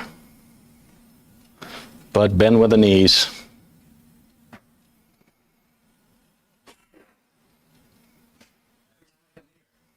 Every time I go in there, I sneeze. I think I'm allergic to computer work. Or he's using snuff. We got to put 128 gigs more RAM in this thing, too. We got a contribution. Oh, yeah? What'd we get? $20 from Elijah 52 Dickens. Right on. Thank you, Elijah. Right on. So now, Chad, I must. Oh, he's going to wheel it over. All right, you want to. I'm trying to think of what side. Okay. I need to take these big glass panels. Oh, that's right. Big Yeah. pane in the glass. Yeah. You made it funny. Okay, take those off. I was shocked at how heavy those are. Do not drop that. Yeah. What are you, romper room? I feel like I'm in a zoo, Oh, okay. but I'm not in the cage. They are. Okay. So how much do you think one of these glass panels weighs? Did you find a broken rivet from that terrible computer case I reviewed? Yeah. Yeah, there's little broken rivets. So I guess maybe those things were attached at one point. I'm thinking that glass would weigh at least 20 pounds, is what I'm guessing. I don't think it weighs 20 pounds, but it's heavy. It's definitely heavy. And by removing them, we're probably removing 20 pounds together Okay. between the two of them.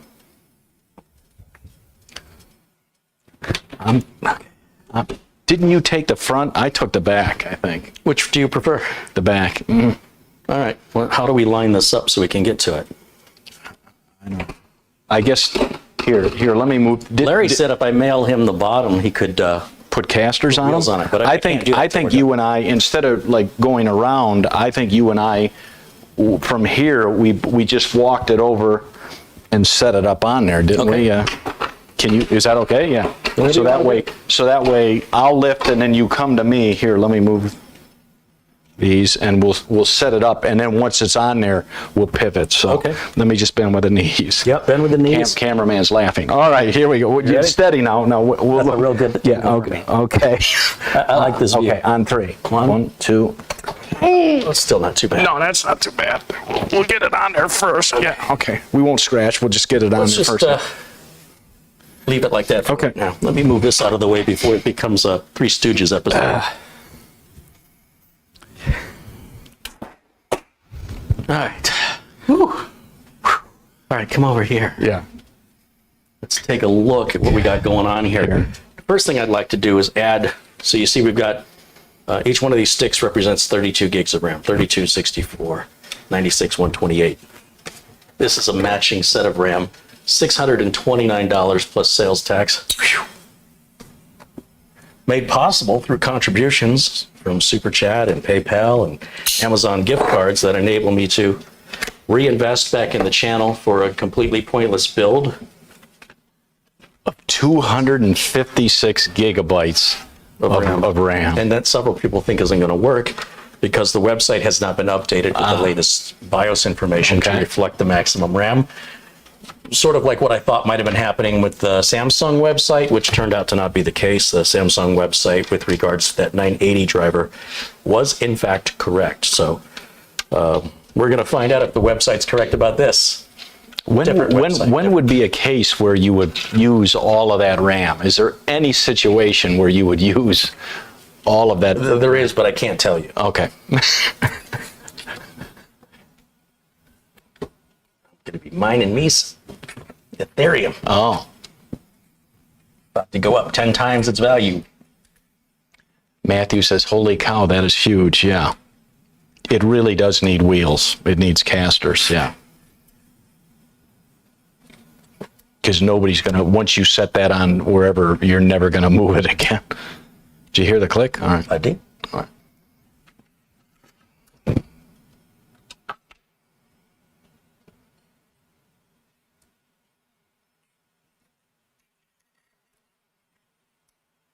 You really got to ram this RAM in there. Trying to make it funny? All right. Try.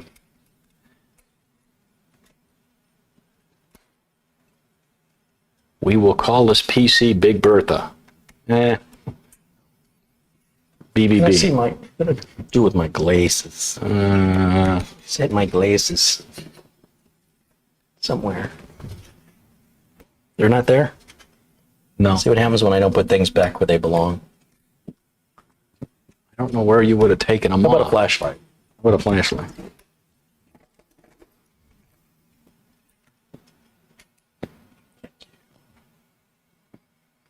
Backwards. Derp. You're a professional. Yeah. Right in the notch. There you go. Is that how I do it? Mm-hmm. Don't want to pitch that wire. That would not be good. So that's stick 6. Then we got 7 and 8. And then it'll be great. We won't be late. It'll be quite the fate. I'm running. Okay. Take it easy, mate. Yeah, okay. Slack of food. I'm getting the hangries. No, hungry. All right.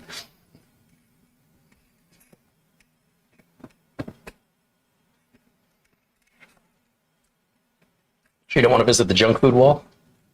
Oh, yeah. Mm.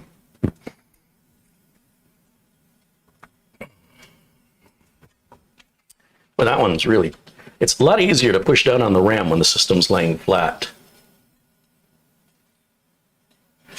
What do you got, weak thumbs? I didn't when I started this project. All 10 of them? All right. So- okay.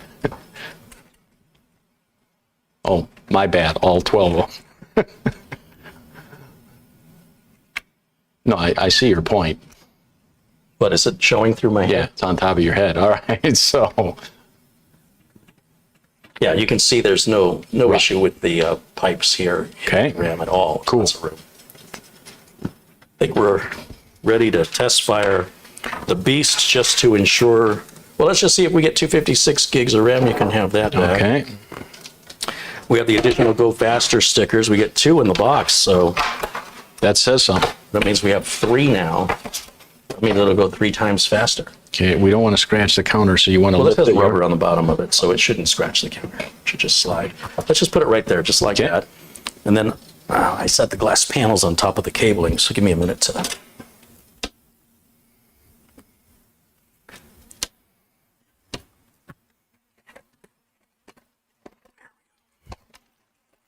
I see some nice peanut M&Ms.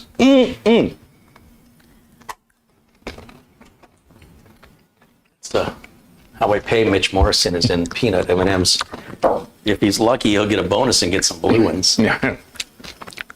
Yellow and green. Okay. Okay, there's power. There is HDMI for our temporary graphics card. We're going to put a We need 3090 in. we need the USB dongle that's in the mini that you took away, right? Oh, yeah. Yeah, thank you for reminding me. Well, Get down low. No. No, I'm chewing. That's always good.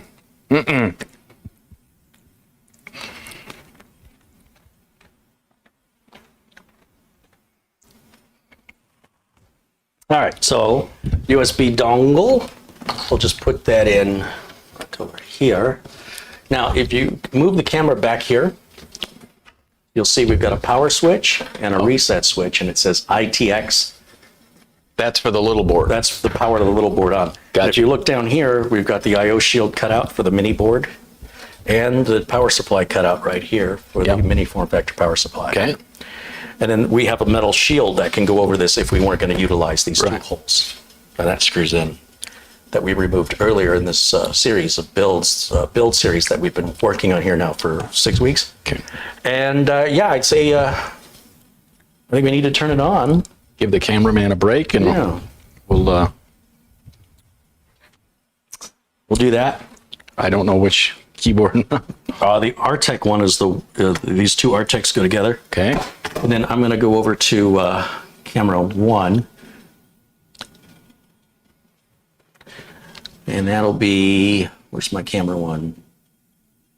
Yeah, now we're on camera 1. You can't even see you, Mitch. Oh, okay. Yeah. You've become you're like Yeah. Jaime from Get Yeah. Smart. Yeah. These references Yeah. have to be renewed. And let's see, we'll go to HDMI input 1. Just bring us down here.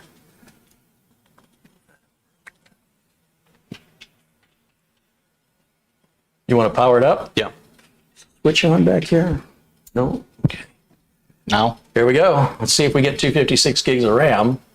fingers crossed, Chad. Here we go. Why is nothing happening?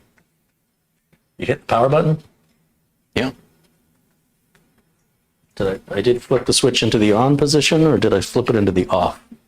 It's definitely in the on. Oh, it's like, no. I don't know. Why Oh, we okay. not see it. Oh, I was looking at these. We haven't hooked any of the fans up. Oh, okay. Okay, so it's training the RAM. There's a little screen that happens right over here. But if we move this like that, they might be able to see it better. Okay. Along with the fans up on top, too. Yeah. Why is that one not spin? Oh, look at that. They're all independently operated. That's weird. Well, let's hope it initializes. It's going through the diagnostics here. Oh, there's a little screen right here. Rotate it this way.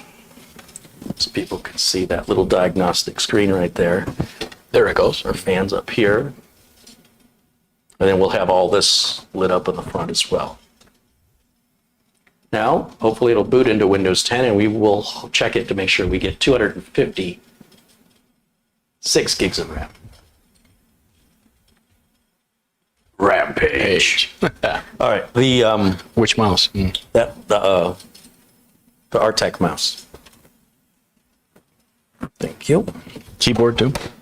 I shouldn't need the keyboard. We should be able to just go to. I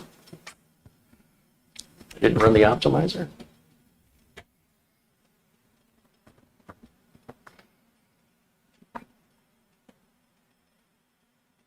You did now.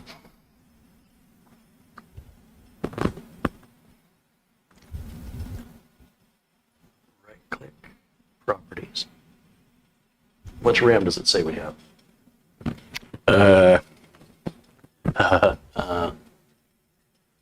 256. Use And it. I said, 256. Loch Ness Monster, what do you want? And that Loch Ness Monster, he bent down and he looked at me with those big red eyes and he said, about 256.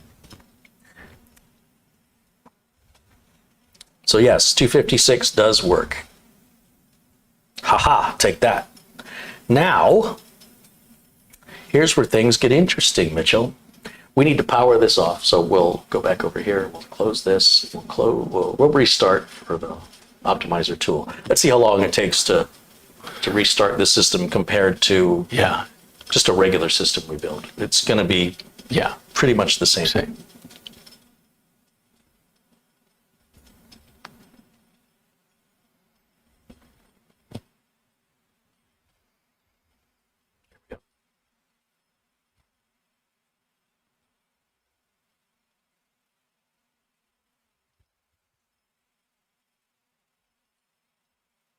Doesn't that look better, all filled up? You know, they used to sell dummy sticks of RAM that would just fill your banks, and they might still do, but how stupid is that? Oh, did it boot to Windows while I was pontificating? Yes. Well, Okay. good. Go ahead and hit that power button. I know it's up there somewhere. I can't even reach it. Story of my life. I have to climb up on the camera. It's like I did when I was a kid and I wanted dishes out of the cabinet. Height jokes? Okay. And now let me grab the power supply shroud that we just mounted the board to, the Mini-ITX board. So you're thinking you would put the shroud in before the baby power supply? I'm just visualizing that now. Okay. I just want to see if this makes any sense to do now. So here's our power supply shroud with the, you know what? We need to go full screen. Okay. Do me a favor, hit Control F on the keyboard. This keyboard here. Oh. You got it. So here's the power supply shroud with our motherboard mounted. This is a temporary cooler we've got on here for the meantime. Interim, Yeah. whatever it is. And then this is going to set right in here like this. And we do have some cable management that, you know, a cable like this would have to go up through here, right, to power the graphics card that we're going to put in later. Okay. Not that I have to do that right now, but it's kind of in my way. Sort of need another hand here. I guess I got it. And then the other issue we run into is that the shroud is going to go underneath the grommet, so you shouldn't have any cable interference there. That is a tight fit, and I'm trying to figure out what I am missing here. I wonder if I need to take this out for some reason. Can I see the red driver? Figure out why. I still haven't been able to figure out why this piece comes out. Screws are captive, so they stay as part of it. That might give you a better visualization of what we're working with here. And this should easily go straight back. Straight. What am am I getting caught? Straight back, like this. And then all the way in the back, there's little metal tabs that go into holes at this edge and on this bottom. So when you have it pushed back, it should seat down into those holes, and then you push the whole thing towards the back. So I'm just kind of looking at what might be blocking us here. That motherboard I/O shield may still be a problem. It may have to come off after all, but we're gonna see what we can do to accommodate that. I don't know if you can really see how tight that is right there, but the top of that I/O shield and that bottom PCI slot, I mean, they are just so close. So if there's a lesson to be learned, even though this case is quite big, they needed it a little taller, or they needed to raise up the bottom part of where the motherboard sits, you know, because we have a lot of room up here, plenty of room. Could have raised that up a quarter of an inch and we would have been fine. So I'm not saying it can't be done, but it should be easy, and it's not. And I didn't think there would be any restrictions of part size with a case this big, and yet there are. So even with a case this big, you run into fitment issues with some parts, and it's all because of this I/O shield. So with a little bit of patience and practice, stubbornness. So I've got this. Can I see a flashlight? I can't tell if I got a cable trapped back there.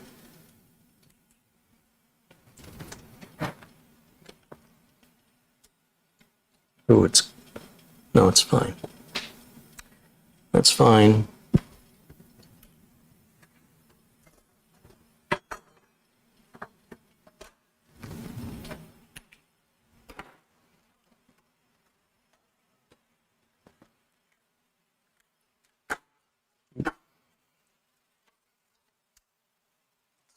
Oh, very tight fit. Very tight fit. Extraordinarily tight fit, and I can't, doesn't want to, come on, align for me, darn it. So has to get pushed. You know, can I see the flashlight one more time? Sorry. Trying to figure out how these tabs align back here. You're close. I'll give you that. Yeah,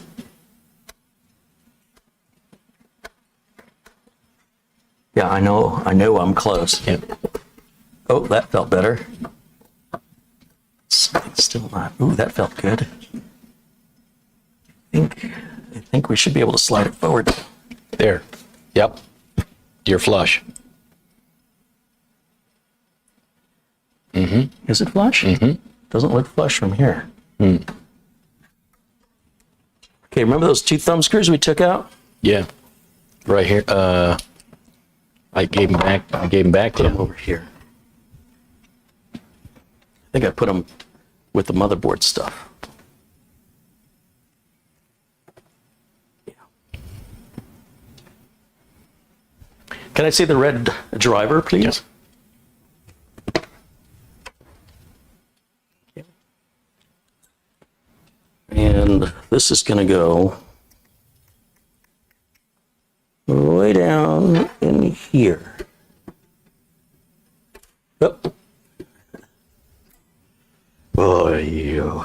Can I see the flashlight again? All right, you know what? Give me that orange one there, please. I'll give you this one back. I want that one.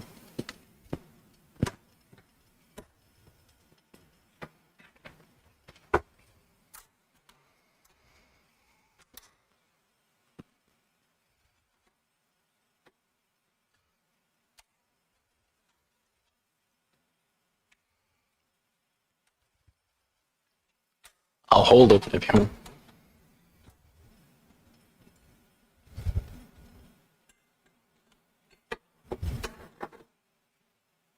This screwdriver's not long enough. I can't get in there.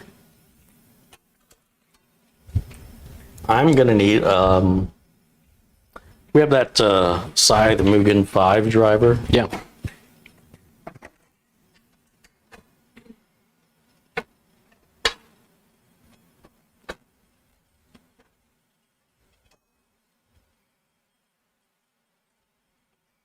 See if this one's gonna be long enough to reach.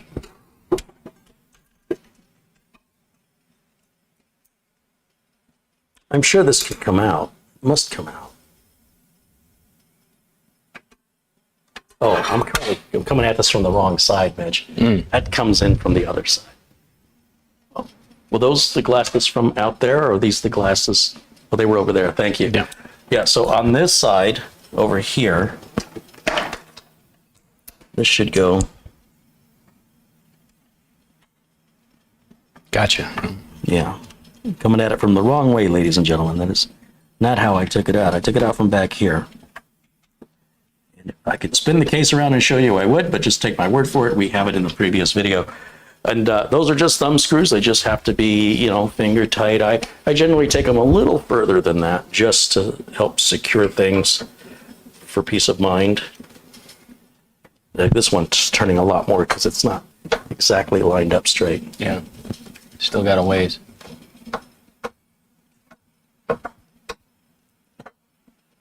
That's tight. What, you seeing something? There's no gap here. I don't know what you're pointing at. Nope. Yeah, that's flush. Okay. So we still have to figure out the cooling on this. I might just leave a cooler like that. So this is very low profile. As you can see, very low profile there. And we'll remember to put thermal paste. So we got one motherboard, two motherboard, power switch back here that'll have to be hooked up. And then on the other side of the case, we've got the power supply to install. And then what's this go to again? Oh yeah, I'll put that back. Can I see that red driver again? I'll trade you this. I don't know why I keep taking this off. It doesn't really seem to serve any purpose that I can tell.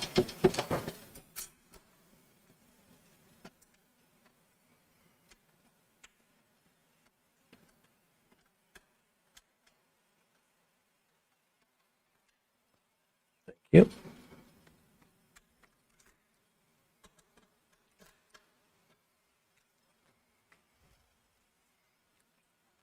Now we need a little baby power supply. Yeah, so let's rotate this. Let me close the door back here. Okay. Close the door. Okay. Holy cow, you just need to Okay. spin it. You got it. Spin, spin. You got it. Yep. Come back around this way. So. Ooh. Got it caught on the cables back here. There we go.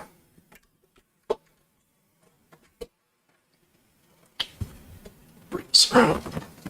Bring it around this way. Yep. Keep going, keep going. Right about there should be good. So these were the doors I was referring to. Were these open? Mm-hmm. Right, we still have the glass. We've got a big fan controller here. Are my glasses over there? And let me see the flashlight again one more time. Do me a favor. Hand me some of these fan power cables and stuff. I'm going to need you to remove the... Like the wire ties. Yeah, I need the cables for each fan. You want to start with the fan closest back here?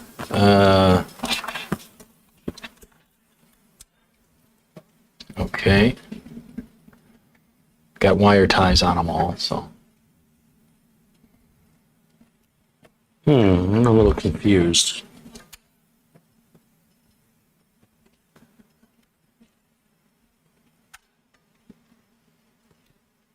Probably should read the directions.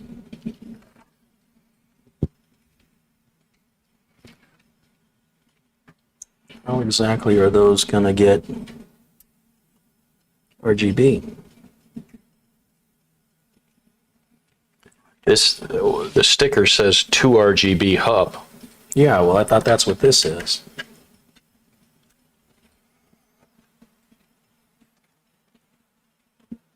What am I missing?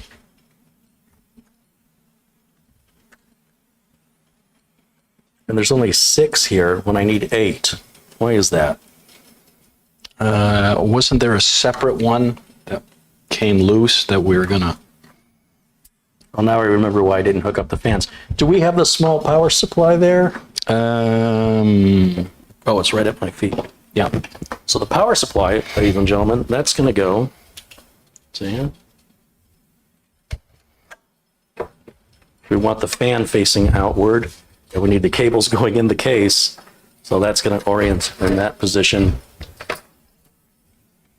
there. Okay. So there's our mini ITX power supply, right next to our ATX power supply behind it. Okay. I got to figure this fan controller out. They've given us 6 power connectors with no RGB, with temperature sensors, I don't know why, and 2 USB ports. So how am I supposed to control the RGB? Now we do have a cable coming out here. Does that cable, does that go to? Goes in here. To where? Where does it go? Oh, that's going up here. Oh, for the RGB up there. There. Well, that's not very useful to me. All right, and we should have a package of 4 screws for that little power supply I took out. I shall look. Oh.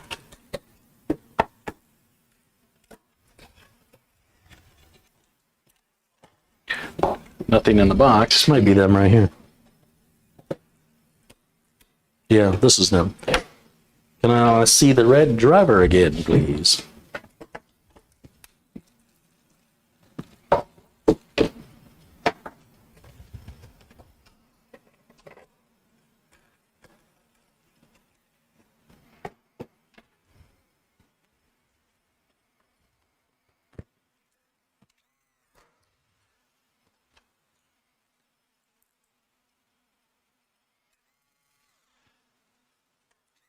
David says loads of cable management. You got that right. Hello, photo array.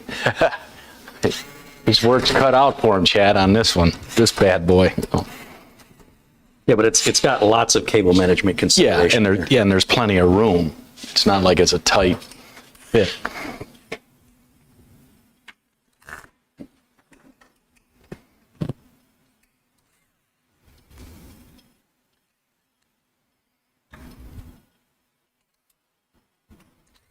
Robert says, I think you need 2 fan hubs.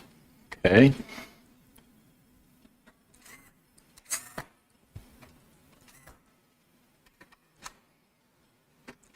Can I see the yellow driver, please? Yellow.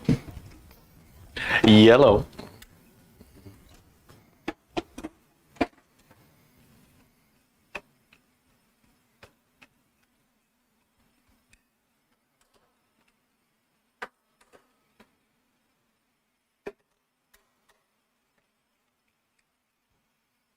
It fit right in there, no problem? No problem.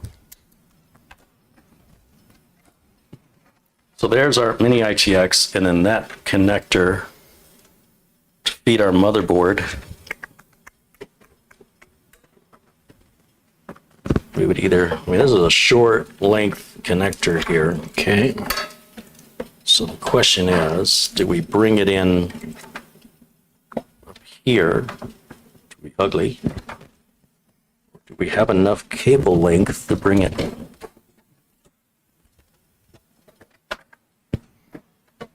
See, this is what I was trying to avoid having to do. Can you pull that for me? Mm-hmm. Pull it all the way through. Is there enough to reach the board? The hesitation doesn't sound good. Good, yeah. Well, these things are kind of in my way, but you look can, at it. yeah. You'll make it, I think. Wow. How am I supposed to get to that CPU power connector? Holy cow. How am I going to do that? All right, I'll tell you what. Let's see if the cable length will even reach before I worry about how I'm going to plug it on. This is a longer cable. We'll reach it down under here.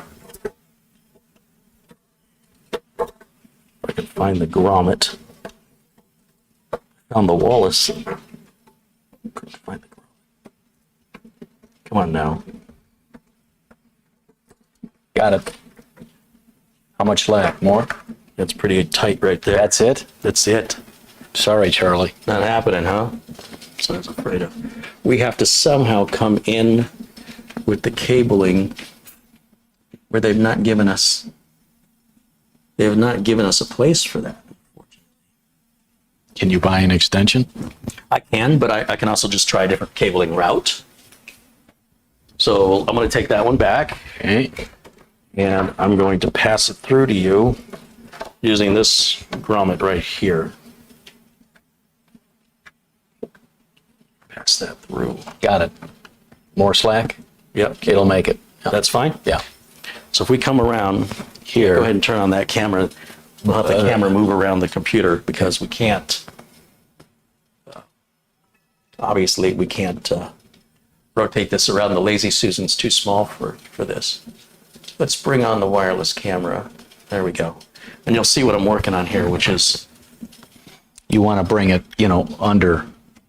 well, that's a temporary Okay. cooler, so I just want it plugged in. That's the wrong cable, though. Oh. You see, that's the Yeah. 6-pin with the Gotcha. 2-pin. I gave you the wrong one. Okay. That's my bad. I'm going to pull that back. We'll pass you the right one this time. I see what I did here. So we're going to take this one back. What's my problem? I don't know. Hung up on something. Let me feed it to you.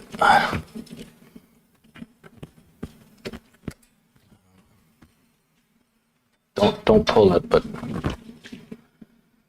why won't that? It went through, so I.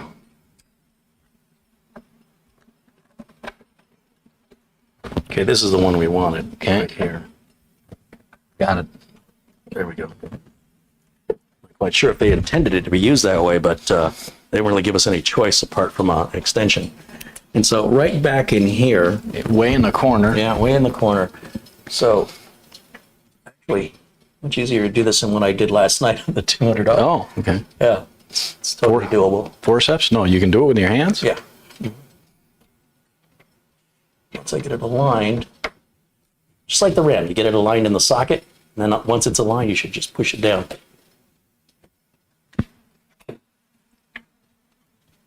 Need your glasses? The video card's a little in my way, which would be easy to remedy, but I'm trying to be lazy.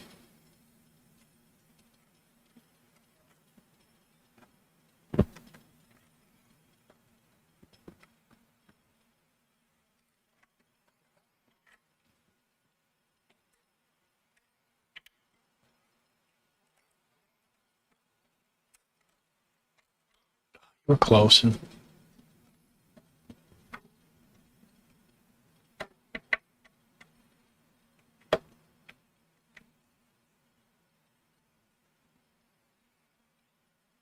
See, if you took that CPU cooler off, click, you'd have a lot of. There it is. Yep, that was it. Yeah. Nice. Yeah.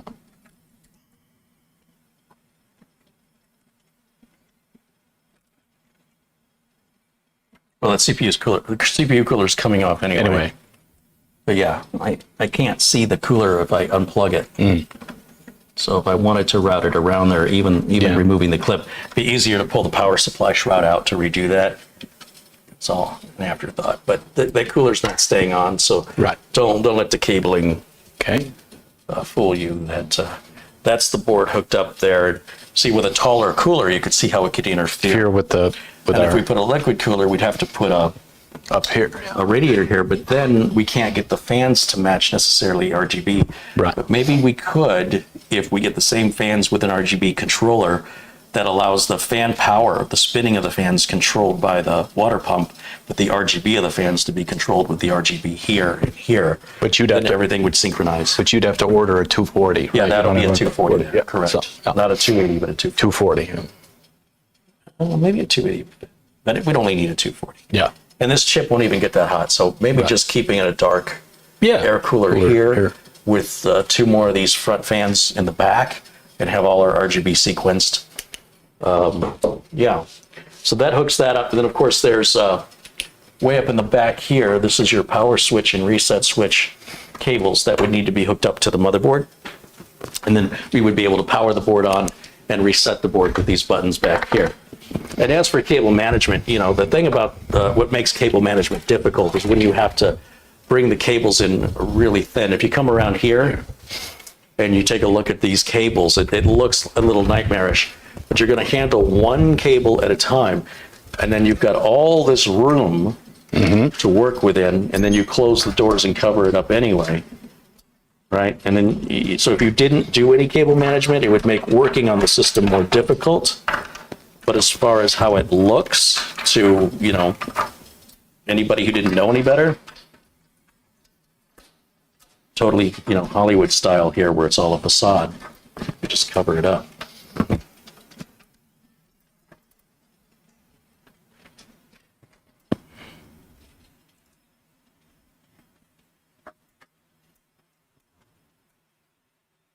This right here, this is a 2.5-inch drive bay. Can I see the yellow driver? And this little drive bay caddy is colliding with the back of the power supply and not allowing the door to close any longer. So what we want to do is take this and move it up to here. I made a comment about this on the previous video on why they left that one open. When you spend that much money for a case, why didn't they fill them? I think I have the answer to that now. And now we should be able to close that. Still getting a little resistance pushback. Cable management will prevent that from going out. The magnet's just not strong enough for the weight of everything here. It's quickly becoming crowded in this case.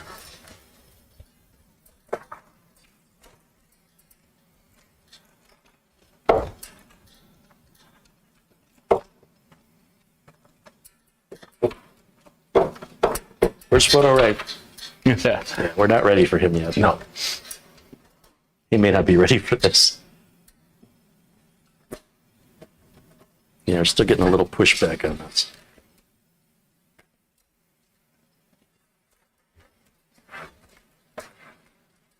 And we'll have some double-sided sticky tape so we can affix this somewhere back here that'll be appropriate for it. But the weight of it is pushing against the door. See how it's falling? Okay. So it's just a matter of sort of resting it somewhere where it won't fall forward.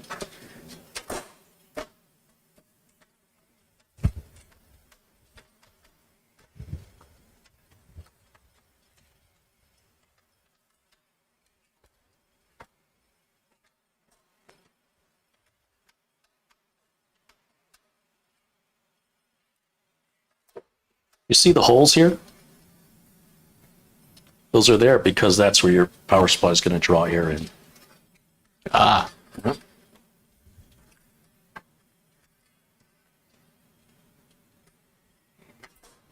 Excuse me.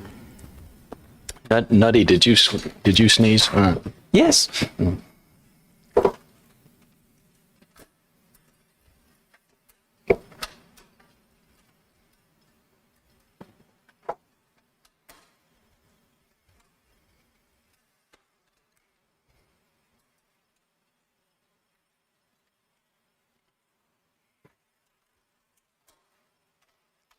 Still puzzled why that magnet's not holding. It's temporary. Yeah. But yeah, let's spin this back around to more. Want the back to you. Okay. The door is on your side. Oh, gotcha. So the audience can see. Gotcha. Okay. But it's going to be heavier now. What do you think? Oh, yeah. So we have a little cable management here. All these cables, I have to figure out an RGB header for this because I thought it came with one. I guess it doesn't. And, well, we've got the portable camera out. I want you to see it close up, lit up, and I want you to watch right in here when we turn it on for this onboard motherboard diagnostic LED screen. I don't need Wi-Fi. I need HDMI. HDMI. I mean, I didn't need Ethernet. Look at all the places I can plug video cables in. Let's go right here. And then I need a power cable right here. Like this. Right? And then we'll have another power cable that's going to go Right there. Yeah. here for that power With supply. a little baby, yeah. And you'll see right here. Hey, Mitch, do me a favor and hit the power button for me. You got it. Ready? Yes. You'll watch it go through all the codes. Nice. You see the RAM just initialized as it goes through more memory checking.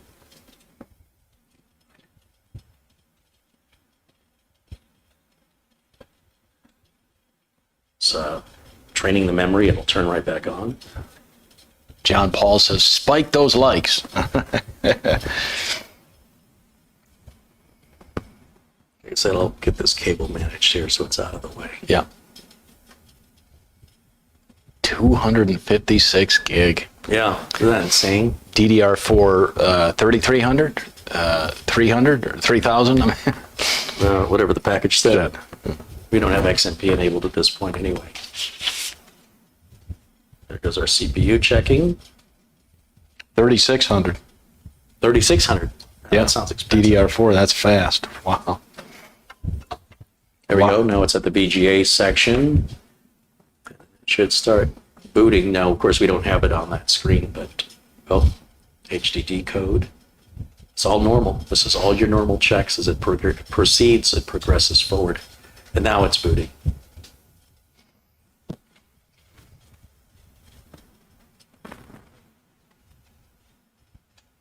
And then you can control this to do different things. You see that we got CPU temp, nice and cool CPU temp. I don't know if we can back this off a little more. You get a better look at what's going on in there. Nice. Little reflection down here of the clock Mitch and I watch. It says it's 4:46. We like to end by 5, so I think this is a good place to stop. But yeah, and if you turn the camera this way, we'll have all of these All 8 fans matching all of those fans. If you look Yep. up, these will all align with the same color scheme as what's happening with the RAM. Notice the RAM and the liquid pump are seemingly cycling the same colors. So it's going to be a lot of unicorn puke in there. Yep. And that's why I'm thinking of keeping the system down here. Bring the camera down.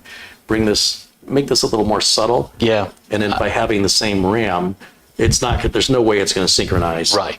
But probably most people won't notice. If I keep it on like a rainbow effect, Right. most people probably won't notice the flow of colors being different. I mean, at this point, it's changing on each stick anyway. Yeah. Apparently. If we keep it at that randomness, and it'll be pretty good, I think. Yep. Isn't that insane? Yeah. And then what are we going to do with it when it's done? Put wheels on it and drive it. All right. And if you look down here, you see we've got a slot for a graphics card here, and then there are 2 vertical slots right back here that will accommodate a dual width GPU if we wanted to do that. Yep. But you're going to You put a have a vertical GPU here, a big GPU here. Yeah, But you're going to put a 3080. In that A what? bad book. 3080? 3090 up here, but Okay. nothing on here. No, because nothing. Yeah. This power supply is just 500 watts Right, anyway. so- I can't imagine needing No. the system to be that powerful. We just have to hook up the power switch and reset switch to this, and we could power it on right now. Okay. And there you have it. ladies and Yeah. gentlemen. So we'll go back to. We'll give the cameraman a break We can wrap things up. as we stand behind the beast. Yeah, I think we're going to. Yeah, because I don't feel like. Go back to camera 1. Okay, we're good. And maybe I just need to back camera 1 up a little bit here. This way. There we go. So it doesn't feel so crowded. I'll come stand over here. And I need my mouse. I think did we miss some super chats while we were doing this stuff? Probably. Still feel like I need to bring this over a little more this way.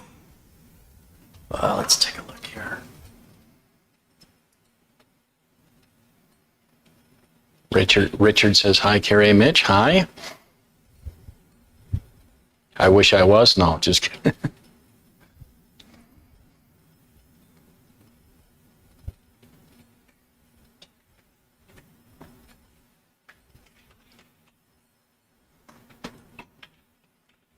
All right. Well, hopefully I caught all the super chats. I apologize. It only the YouTube is not being very friendly to me on that. Thank you guys for supporting the channel. And just quickly scrolling.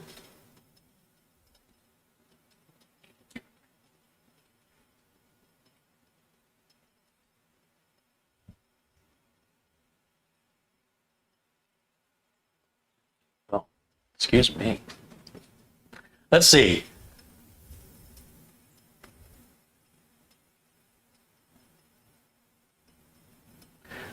Am I going to mail this computer? Absolutely not. That would be very, very... It would never arrive in one piece. In one piece, yeah. Not a chance. If a piece broke off inside of it, it would just bounce around and they're destroying everything. It would have to be sold locally. Yeah. You wouldn't even dare put it on a pallet. It just, no, it wouldn't arrive in one piece. We'll have a 3090 GPU in there. Maybe, I don't know if we're ready for that next week or not. Gonna need to figure these fans and controllers out. That'll be my mission. I'm just doing this in stages because it's all new to me at this kind of scale. Took you out of your comfort zone, which is a good thing. Yeah, you learned. Yeah. That's not comfortable though.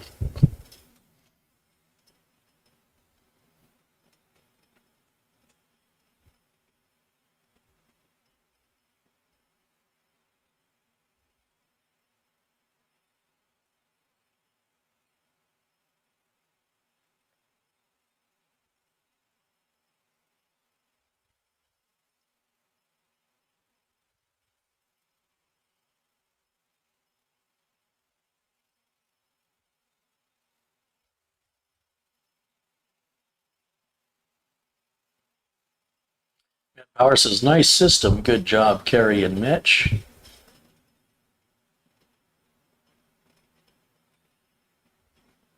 Robert wants to know, will the system be hooked up with one or two monitors? I think just one KVM switch. Yep.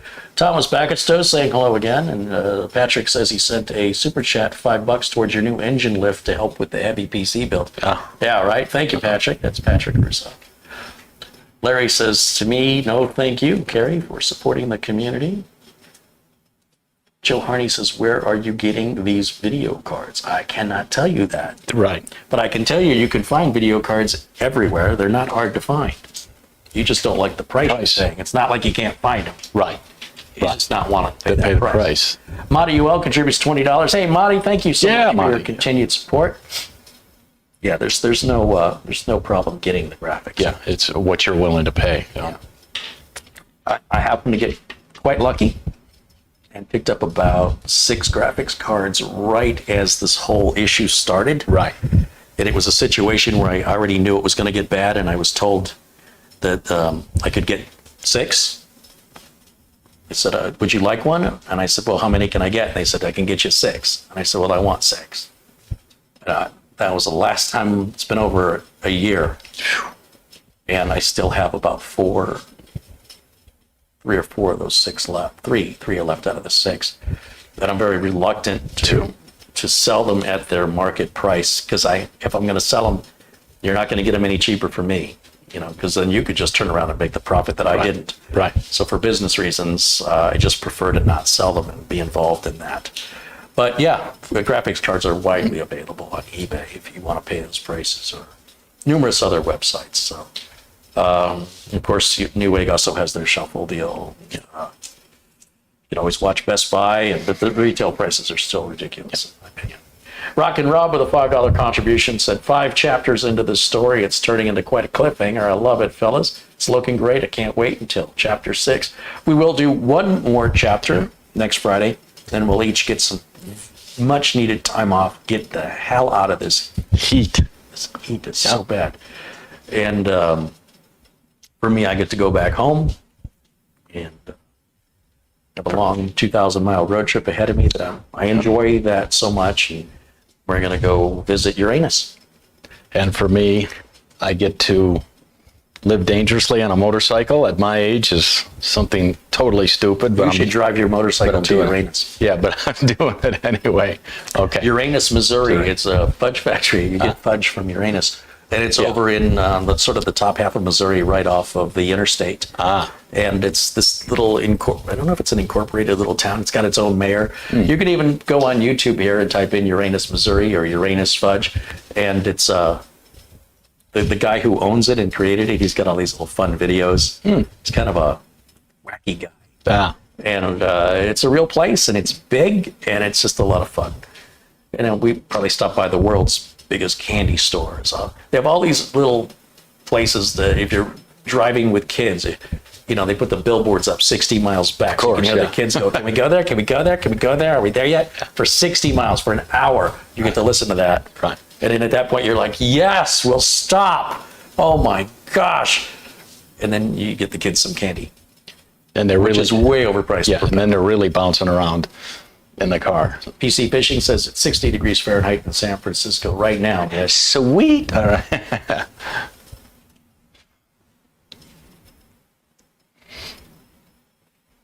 Just got to remember my earplugs because my bike is a tad loud. Yeah, so, what did you say? So I listen to music or podcasts. So. What are we going to do for a thumbnail on this video? Should we pose? I mean, it's on and lit up. We could kind of give it a, Okay. maybe we tilt it back so we can see the, Don't risk. no, I think we tilt it. Let's just tilt it. Okay. I'm out. Yeah, you No, need to. no, man. Yeah. It just makes me look little. You need to. There, and look in the camera.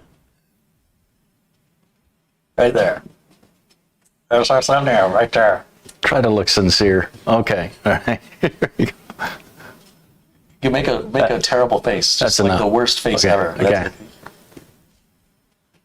Okay. That's good enough. No, you do that again. No. Okay. That's clickable. Okay. Clickbait. Hey, it works. All right. Guys, thank you so much for hanging out with us today. It's time to what did the Flintstones when he pulls the bird's tail? Quitting time. Quitting time. Quitting time. You need like that whistle. It's 5 o'clock. Almost 5 o'clock. Happy hour. Time it's 5 o'clock. Well, thanks for tuning in. Everybody have a wonderful weekend. Be good. As always, if you can't be good, be safe. That's what I always say. I know. Well, I say be careful. I steal from the best. All right. And we will see you all again. Let's see. I will be making videos as much as possible next week. I still have more builds to get out, and I've got photo array to put to work for some more cable management. You and I will set this down later and put it away so I have room to do some other work. And then we'll figure out what we're doing on Chapter 6. I'm not sure, but I suspect I got to figure out the RGB on the fans. I got to figure out a cooler on the Mini-ITX. And then we're obviously going to have a part 7. I think this is going to have a total of 8 chapters by the time it's done. Okay. But we'll find out what bridges we cross when we get to them. All my friends in blue, thank you for helping to keep it civil in there.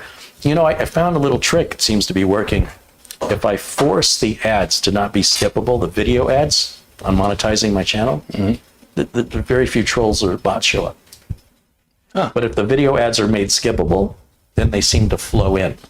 Okay. But if they're forced to watch the ad every time, it's like some, I think I got this YouTube thing figured out. I think, I haven't confirmed it, but I have a theory, a hypothesis, that for those bots to keep entering in mass like that and forcing them to watch the video would significantly increase my revenue and waste their time. But the skippable ads, like Malware Bytes automatically cuts those off so you don't have to watch them. Okay. But the video ads you can't skip, Malware Bytes and the ad blockers don't seem to be blocking those. So it looks like that's preventing the harassment because they don't want to watch the ads. Right. Just sharing with you what I'm suspecting is what's happening because we haven't seen much in here now like we used to. Okay. So I'm going to keep it that way. All right. Thank you guys again for watching. Again, all my friends in blue for hanging out. All the contributions, all the support, the Amazon gift cards, the PayPal contributions. You owe somebody a thank you. Oh, yes, Tony Wallow. Yeah, Tony, he sent a contribution to me and said, give this to Mitch. Mitch, and I actually needed a laptop kind of case, Traveling bag. where it's in there safe. And I found one that I liked, and so got it, and just got it yesterday. So Tony, again, thank you so much. That was above and beyond. And my MacBook Air, thanks you. I mean, my I laptop. was going for a MacBook Air. Oh, okay. A MacBook Air should be a case for a better laptop. Okay. Anyway, so Tony knows that. Yeah. You got what it was passed on to you. Yeah, thank you, Tony. So yeah, thank you, Tony, and thank you for everyone else who has contributed. And again, Jason Cordry had a very generous contribution the other day. He's a fellow tech, and I do appreciate it. I will see you all again, certainly by Monday, maybe Sunday night. Certainly by Monday. Thank you for watching, and we'll see you all again very, very soon. Until then, Bye for now.